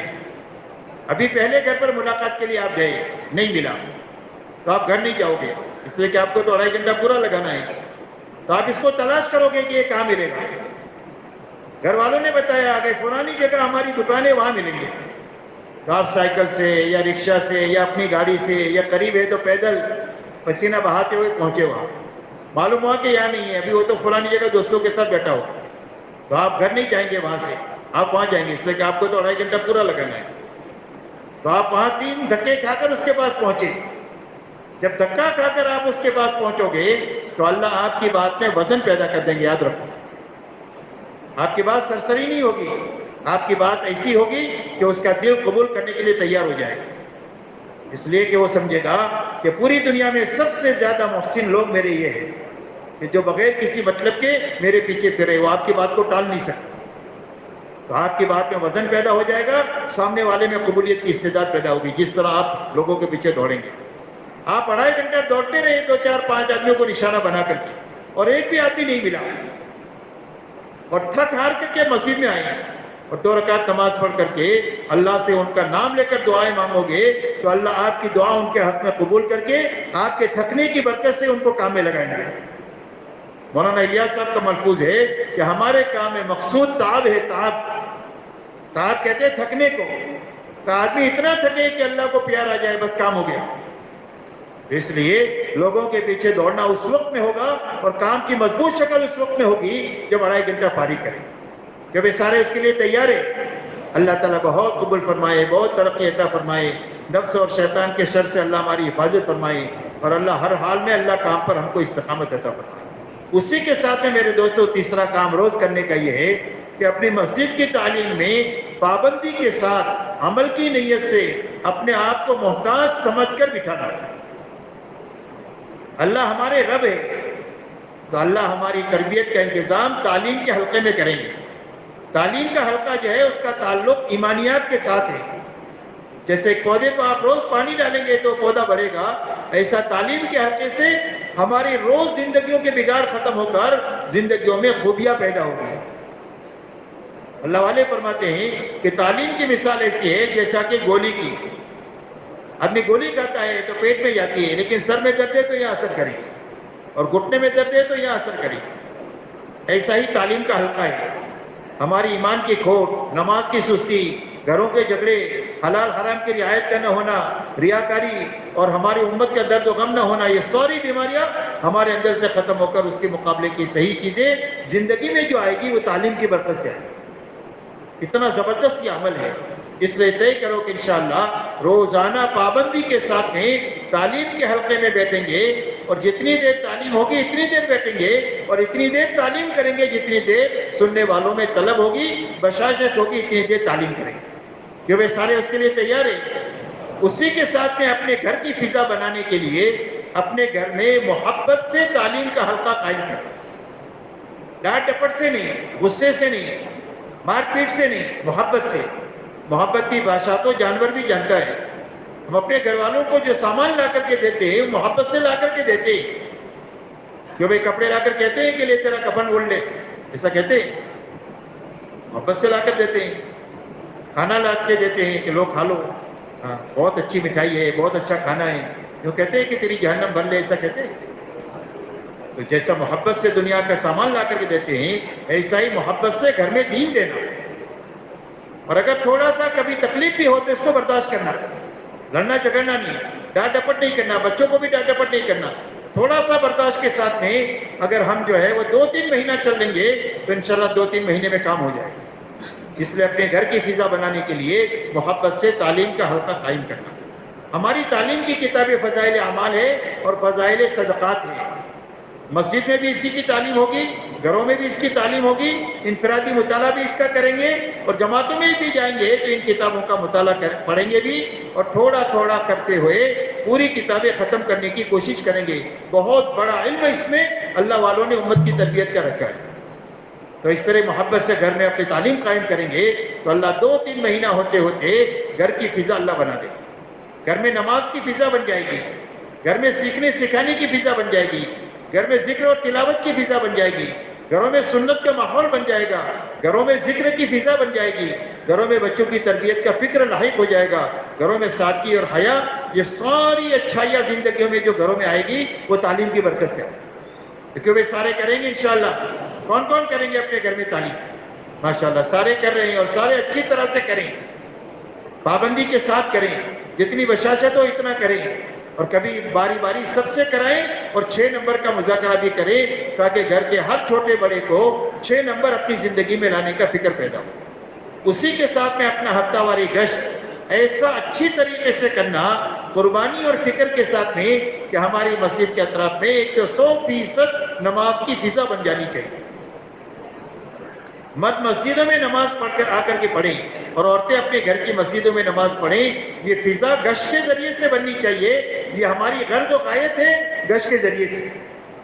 دعوت جو ہے وہ نماز کی عبادت کے زندہ کرنے کے لیے ہوتی ہے، جیسے آمدان نماز کے لیے، ایسا ہی ہمارے گشت 100% نماز کو اپنے محلوں میں زندہ کرنے کے لیے۔ اسی کے ساتھ میں ہماری مسجد سے گشت کے ذریعے سے جماعت نکلنی چاہیے، 4 مہینے کی، چلے کی، 3 دن کی، آخری درجے میں جماعت نقد نکلے، اس کی اپنی مسجدوں سے گشت کے ذریعے سے فضا بنانا، کہ بھائی بنائیں گے انشاءاللہ۔ دوسرے گشت کے ذریعے سے ہر اس محلے میں کہ جہاں پر مسلمان ہیں لیکن مسجد نہیں ہے، مسجد ہے لیکن مسجد میں کام کی اجازت نہیں ہے، تو ان سارے محلوں میں 2 مہینہ 3 مہینہ محنت کر کے، اور اپنے 2.5 گھنٹے ہفتے میں 1 جوڑی کے وہاں لگوا کر کے، وہاں کے لوگوں کی 3 دن کی تشکیل کر کے اپنے ساتھ ان کو جماعت میں لے کر کے جانا۔ اور ان کو کام سکھانا. یہی لوگ 2-3 مہینے میں مسجد وار جماعت کے رکن بن جائیں گے اور وہی مسجد وار جماعت کا کام سنبھال لیں گے. بغیر اگر وہاں کے لوگوں کو 3 دن اپنے ساتھ نہیں لیا تو سال تک آپ کام کرتے رہیں گے لیکن وہاں مسجد وار جماعت نہیں بنے گی. اس لیے کہ گھر والوں سے چلتا ہے, مہمانوں سے نہیں چلتا. تو ہر محلے والے اللہ کے راستے میں وقت لگانا چاہیے, اس کی فکر کے ساتھ دوسرا گشت کریں کہ بھائی کریں گے انشاءاللہ. اسی کے ساتھ میں مہینے میں 27 دن ان سارے کاموں کو کرتے ہوئے, حلال طریقے سے کرتے ہوئے, اپنا 3 دن اللہ کے راستے میں جانا, اور صرف جانا نہیں بلکہ اپنی جماعت خود بنا کر کے جانا. کیا کرنا؟ اپنی جماعت خود بنا کر کے جانا. تو یہ بتاؤ اس مجمع میں کون ساتھی ہے جو یہ کہے کہ میں اپنی جماعت خود بنا کر کے جاؤں گا؟ ماشاءاللہ, اللہ بہت قبول فرمائے, بہت برکت عطا فرمائے. جو پرانے ہیں, جو ماشاءاللہ اس نوعیت کے ہیں کہ جماعت بنا سکتے ہیں, وہ جماعت بنائیں. جو نئے لوگ ہیں, ابھی 2-3 دن ہی لگے ہیں ان کے, یا کام سے مانوس ہوئے ہیں, وہ پوری جماعت نہیں بنا سکتے ہیں, تو کم سے کم اپنے ساتھ 2-3 آدمی نئے جماعت میں لے کر کے وہ خود نکلے 3 دن کے لیے اور اپنی کمائی شروع کریں. اس لیے کہ جو آدمی آپ کی محنت سے 3 دن نکلے گا وہ آپ کی کمائی بنے گی. اس طریقے سے ہر آدمی کمائی کے راستے پر اپنے آپ کو ڈالے. پرانے ساتھی جماعتیں بنائیں, نئے ساتھی اپنے ساتھ 1-2 آدمی اپنے کلاس فیلو کو, اپنے دوستوں کو, اپنے محلے کے لوگوں کو, یا اپنے ساتھ کام میں کچھ لوگ ساتھی ہیں ان کو اپنے ساتھ 3 دن لے کر کے ان کو اس کام سے گزارنا اور ان کو کام والا بننے کا ہم ذریعہ بننا, تاکہ یہی لوگ ہماری کمائی بنے. تو اس کے لیے 3 دن کی جماعت کرنا. اب 3 دن کے اندر میں میرے دوستوں 2 کام کرنا ہے. ایک تو وقت پورا لگانا ہے اور ایک اعمال پورے کرنے. کیا کرنا ہے؟ ایک وقت پورا کرنا ہے. 3 دن میں کتنے گھنٹے ہوتے ہیں بھائی؟ 72 گھنٹے. تو 72 گھنٹے پورے لگانا. کیوں 72 گھنٹے پورے لگانے کے لیے کون کون تیار ہے؟ اس لیے کہ میرے دوستو, ہم کو معلوم نہیں ہے کہ ہماری تربیت کون سے گھنٹے میں ہے. اس لیے تربیت کی تلاش میں 72 گھنٹے پورے لگانا. ایک تو وقت پورا کرنا, دوسرا 3 دن میں اعمال پورے کرنا. چلنے میں بھی اعمال پورے کرنا, 4 مہینے بھی اعمال پورا کرنا. وقت کو پورا کرنا, عمل بھی پورا کرنا. وقت پورا ہو گیا, اعمال پورے نہیں ہوئے تو اندر میں کچھ آئے گا نہیں. اس لیے سب سے پہلا عمل 3 دن میں یہ ہے کہ کرنے کے سارے کام کرتے ہوئے 3 دن لگانا. انفرادی عمل بھی چھوٹنا نہیں چاہیے اور اجتماعی عمل بھی چھوٹنا نہیں چاہیے. 3 دن کے معنی 3 دن کے سارے پورے اعمال ہونے چاہیے اور بچنے کی ساری چیزوں سے بچتے ہوئے 3 دن لگانا. یہ پہلی بنیاد ہے, کرنا اور بچنا. کرنے کے کام نہیں کیے تو اندر کچھ آئے گا نہیں. کرنے کے کام کیے, بچنے کی چیزوں سے نہیں بچے تو عمل کا نور آیا وہ چلا جائے گا. کہاں گئے تھے؟ کہیں نہیں کیا لائے, کچھ بھی نہیں. 3 دن لگے لیکن جیسے کورے گئے تھے ایسے کورے واپس آئے. لیکن جب کرنے اور بچنے کے ساتھ کریں گے تو اس کا نفع ظاہر ہوگا 3 دن میں. تو پہلا عمل ہے کرنا اور بچنا. کہ بھائی یاد رہے گی بات, کیا کرنا؟ کرنا اور بچنا. دوسرا عمل یہ ہے کہ جس بستی میں آپ جاؤ وہاں 3 دن ایک ایک گھر, ایک ایک فرد پر محنت کر کے اپنے ساتھیوں کو تقسیم کر کے 4 مہینہ چلہ کم سے کم 3 دن کی نقد جماعت نکال کر کے آنا. یہ دوسرا کام ہے ہماری محنت میں. ہم دنیا میں تقریر کرنے کے لیے نہیں پھرتے. یہاں 3 دن ایک ایک مسجد میں تقریر کریں گے اور آگے بڑھیں گے, یہ ہماری بنیاد نہیں ہے. امت کو دین معلوم ہے, امت کے بعد دین پر چلنے کے وسائل ہیں, لیکن اندر میں دین پر چلنے کی طاقت نہیں ہے, اس لیے زندگی میں دین نہیں ہے. وہ طاقت صرف تقریر سے نہیں پیدا ہوگی, یاد رکھو. آپ دیکھو جمعہ کی نماز میں کتنے نمازی آتے ہیں اور یہاں تقریر بھی سنتے ہیں, لیکن اثر میں وہی کل کے پرانے نمازی ہوں گے. دلوں میں استعداد نہیں ہے بات کے لینے کی. وہ استعداد پیدا ہوگی جب حضور صلی اللہ علیہ وسلم والی محنت سے ان کو گزارا جائے گا. تو اس کے لیے وہاں سے جماعت نکال کر کے آنا, یہ دوسری محنت ہے, دوسرا عمل ہے. تیسرا, وہاں مسجد وار جماعت نہیں ہے تو 3 دن وہاں کے لوگوں کو محبت سے کھلا پلا کر اپنے ساتھ لے کر اعمال میں شریک کر کے ان کو کام کا نفع بھی سمجھانا اور ان کو کام بھی سجانا. اس لیے کہ جب آپ کے ساتھ محبت کے راستے سے لگیں گے تو دونوں چیزیں ان کے سامنے آئیں گی. ایک تو کام کا نفع سامنے آئے گا کہ جماعت آئی تھی, اس وقت میں صرف مسجد میں 25 نمازی تھے,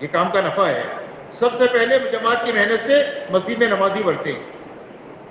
ایک تو کام کا نفع سامنے آئے گا. دوسرا, روز آپ مشورہ کریں گے, آپ تعلیم کریں گے, 2 وقت آپ جو ہے گشت کریں گے, آپ ملاقاتیں کریں گے, جماعت نکالنے کی محنت کریں گے. یہی ہمارے 5 کام ہیں. تو ان کو کام سے گزارنا اپنے ساتھ رکھ کر, اور آخری دن میں ان کی تشکیل کرنا کہ بھئی جو کام آپ نے ہمارے ساتھ رہ کر کے سیکھا ہے کہ بھئی مسجد میں ہوتے رہنا چاہیے, وہ کہیں گے ضرور ہوتے رہنا چاہیے, بہت فائدہ ہے. 25 نمازیوں سے 50 نمازی ہو گئے, تو ہم کریں گے تو یہ تو ماشاءاللہ بہت اچھی بات ہے. تو تیار ہو جائیں گے. جو تیار ہو جائے آپ ان کے مشورے کا وقت طے کرا لو, تعلیم کا وقت طے کرا لو, گشت کا دن اور وقت طے کرا لو, ملاقاتوں کے لیے وقت طے کرا لو, 3 دن کے لیے ہفتہ طے کرا لو. آپ نے مسجد اور جماعت کی بنیاد وہاں ڈال دیا. اب اللہ اس کو اگائیں گے. ہو سکتا ہے کل سے یہ کام شروع کریں, ہو سکتا ہے 10 سال کے بعد کام کریں. جب بھی کام کریں گے اس میں آپ کا پورا حصہ ہوگا, اس لیے کہ آپ وہاں بیج ڈال کر کے آئے. اس طرح ہر جگہ مسجد وار جماعت نہیں ہے تو بنانا اس راستے سے, اور بنی ہوئی جماعت ہے تو اس کو کام پر اٹھانا. اس لیے کہ نام کی بہت ہے, کام کی بہت تھوڑی ہے. مسجد وار جماعت نام کی بہت ہے, کام کی بہت تھوڑی ہے. اور اس کا نقصان یہ ہے کہ 80% وقت لگایا ہوا عملہ عالمی طور پر کام پر, عملی طور پر نہیں ہے. 20% عملہ چل رہا ہے ہماری حالت میں. 80% عملہ آپ دیکھو گے تو آپ کو بھی یہ چیز نظر آئے گی, آپ کے محلوں میں بھی. یہ وقت لگانے والے جو ہے نا وہ بیٹھنے والے زیادہ ہیں, وقت لگانے والے تھوڑے. تو اس کی بنیادی وجہ مسجد وار جماعت کی کمزوری ہے. اس لیے کہ ان کو ملک کا مرکز نہیں سنبھال سکتا ہے, ان کو شہر کا مرکز نہیں سنبھال سکتا ہے, ان کو صرف مسجد وار جماعت سنبھال سکتا ہے اور ان کو کام پر کھڑا کر سکتا ہے. اس لیے مسجد وار جماعت میں جو کمزوری ہے اپنے ساتھ رکھ کر اس کو دور کرنا. یہ معلوم کرنا کہ کتنے لوگ وقت لگائے ہوئے ہیں. دیکھا کہ بھئی 50 آدمی, 100 آدمی ہیں, 5-10 آدمی حرکت میں ہیں, تو آپ جو ہے ان کو ٹارگٹ بناؤ. ہر گھر ہر وقت کی ملاقات کرو گے تو اس میں وہ لوگ بھی آئیں گے, تو دھیان دے کر کارگزاری سنا کر ہمت افزائی کر کے 2-5 آدمیوں کو کام پر لگا کر کے واپس آؤ. یہی ہماری کمائی ہوئی کہ بھئی 3 دن کی جماعت نئے لے کر کے گئے تو کمائی ہوئی. وہاں سے آپ نے 3 دن کی جماعت نکالی تو یہ آپ کی کمائی ہوئی. آپ نے مسجد وار جماعت نہیں تھی بنائی, وہ کمائی ہوئی تھی. اس کو آپ نے حرکت میں لائے تو کمائی ہوئی. بیٹھے ہوئے لوگوں کو کھڑا کیا, یہ کمائی ہوئی. اور اگر یہ کام نہیں ہوا تو ثواب سے انکار نہیں. ہم نہیں کہیں گے کہ آپ کو ثواب نہیں ملے گا, لیکن آپ کے ہاتھوں کوئی پائیدار کام نہیں ہوا. بات سمجھ میں آ رہی ہے؟ پائیدار کام اس وقت میں ہوگا جب آپ کے ہاتھوں یہ سارے کام ہوں گے, تو آپ کے ہاتھوں پائیدار کمائی ہوگی. کمائی کا راستہ بھی کھلے گا اور بہت سارے لوگ عملہ کام کا ایسا بنے گا کہ جب ہم مرا کر جائیں گے تو ہمارے پیچھے سینکڑوں نہیں ہزاروں لوگ ہوں گے کہ جو ہماری محنت سے تبلیغ میں لگے ہوں گے, وہ ہمارے لیے منی آرڈر بھیجتے رہیں گے ہماری. بات سمجھ میں آ رہی بھائی؟ تو اس کے لیے ان 3 بنیادوں کو سامنے رکھ کر دن بھر اپنے آپ کو تھکانا. جب ان بنیادوں کو سامنے رکھ کر کام کریں گے تو سر کھجانے کی فرصت نہیں ملے گی, یاد رکھو. ورنہ آج تو تبلیغ میں جتنی فرصت ہے اتنی دنیا میں کہیں نہیں ہے, اور جتنا کھانا سونا تبلیغ میں ایسا دنیا میں کہیں نہیں ہے. اس لیے ان بنیادوں کو سامنے رکھ کر کام کریں گے تو پھر آپ کے پاس کوئی ٹائم نہیں ہوگا, صرف تھکے ہارے آپ کے پاس سونے کا ہی وقت ہوگا. اور وہ سو گے تو آپ کو اتنی اچھی نیند آئے گی کہ پوری تھکان 6 گھنٹے کی نیند میں آپ کی ختم ہو جائے گی, پوری تھکان ختم ہو جائے گی. اللہ 8 گھنٹے میں جو راحت دیتے ہیں وہ آپ کو 6 گھنٹے میں دیں گے, اس لیے کہ راحت اللہ کے خزانے سے آتی ہے. اس لیے خوب اچھی طرح محنت کر کے پھر رات کو تھک جاؤ تو سو جاؤ, لیکن خوب اچھا وقت لے کر رات کو اٹھو. صبح صادق سے 1-8 گھنٹہ 1.25 گھنٹہ پہلے اٹھ کر اچھی نماز پڑھو, اچھی نماز پڑھے. ہم سب لمبا قیام کریں, لمبا رکوع کریں, لمبا سجدہ کریں. حضور صلی اللہ علیہ وسلم اپنی رات کی تہجد میں 4-5 پارہ قرآن پڑھتے تھے, اور اتنا کھڑے ہوتے تھے کہ پیروں پر ورم آ جاتا تھا. تو جب آپ کا کام کرنا ہے تو کبھی رات کو اٹھنا چاہیے یا نہیں اٹھنا چاہیے؟ دن کی محنت ایسی ہے جیسے کسان کی زمین پر محنت ہے, اور رات کی محنت ایسی ہے جیسے پانی چھوڑنا کہ اب کھیتی اگ جائے گی.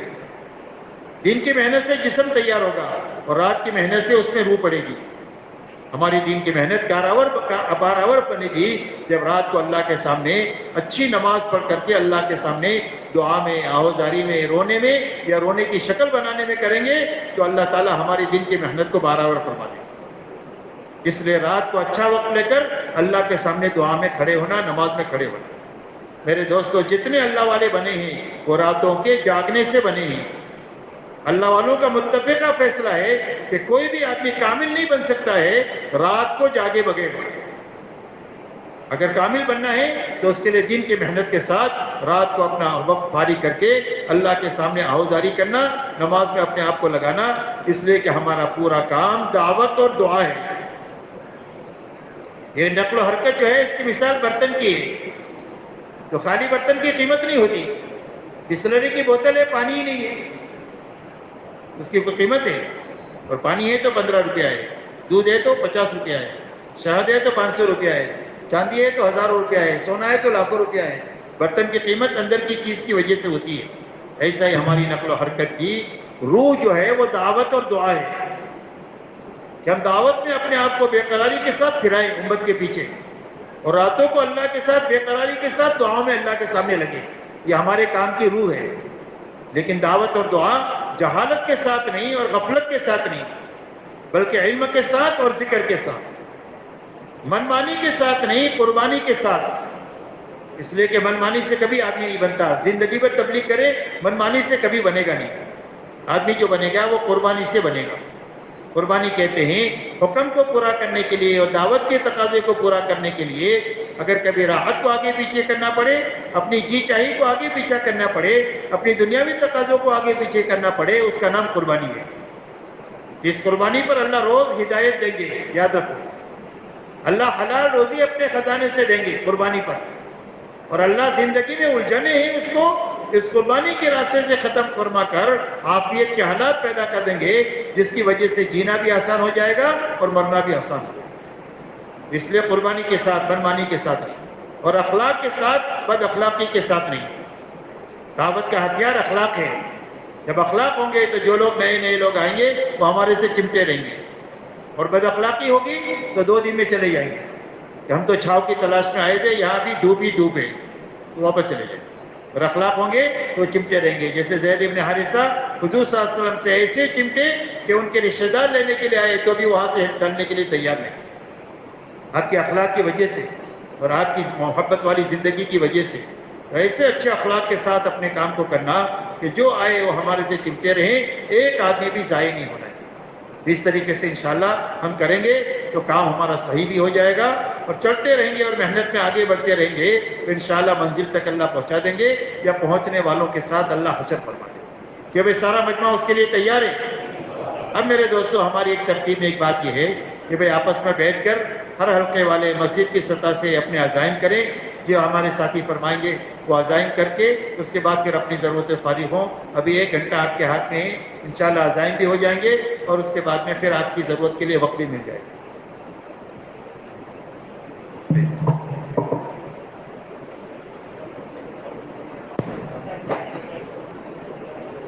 بیٹے بھائی بیٹے بیٹھے بھائی، ساتھی بیٹھے، بیٹے ساتھی بیٹے بھائی، کام پورا ہو اس کے بعد 1 نمبر ہلکا کھڑے ہو جاؤ، 1 نمبر ہلکا۔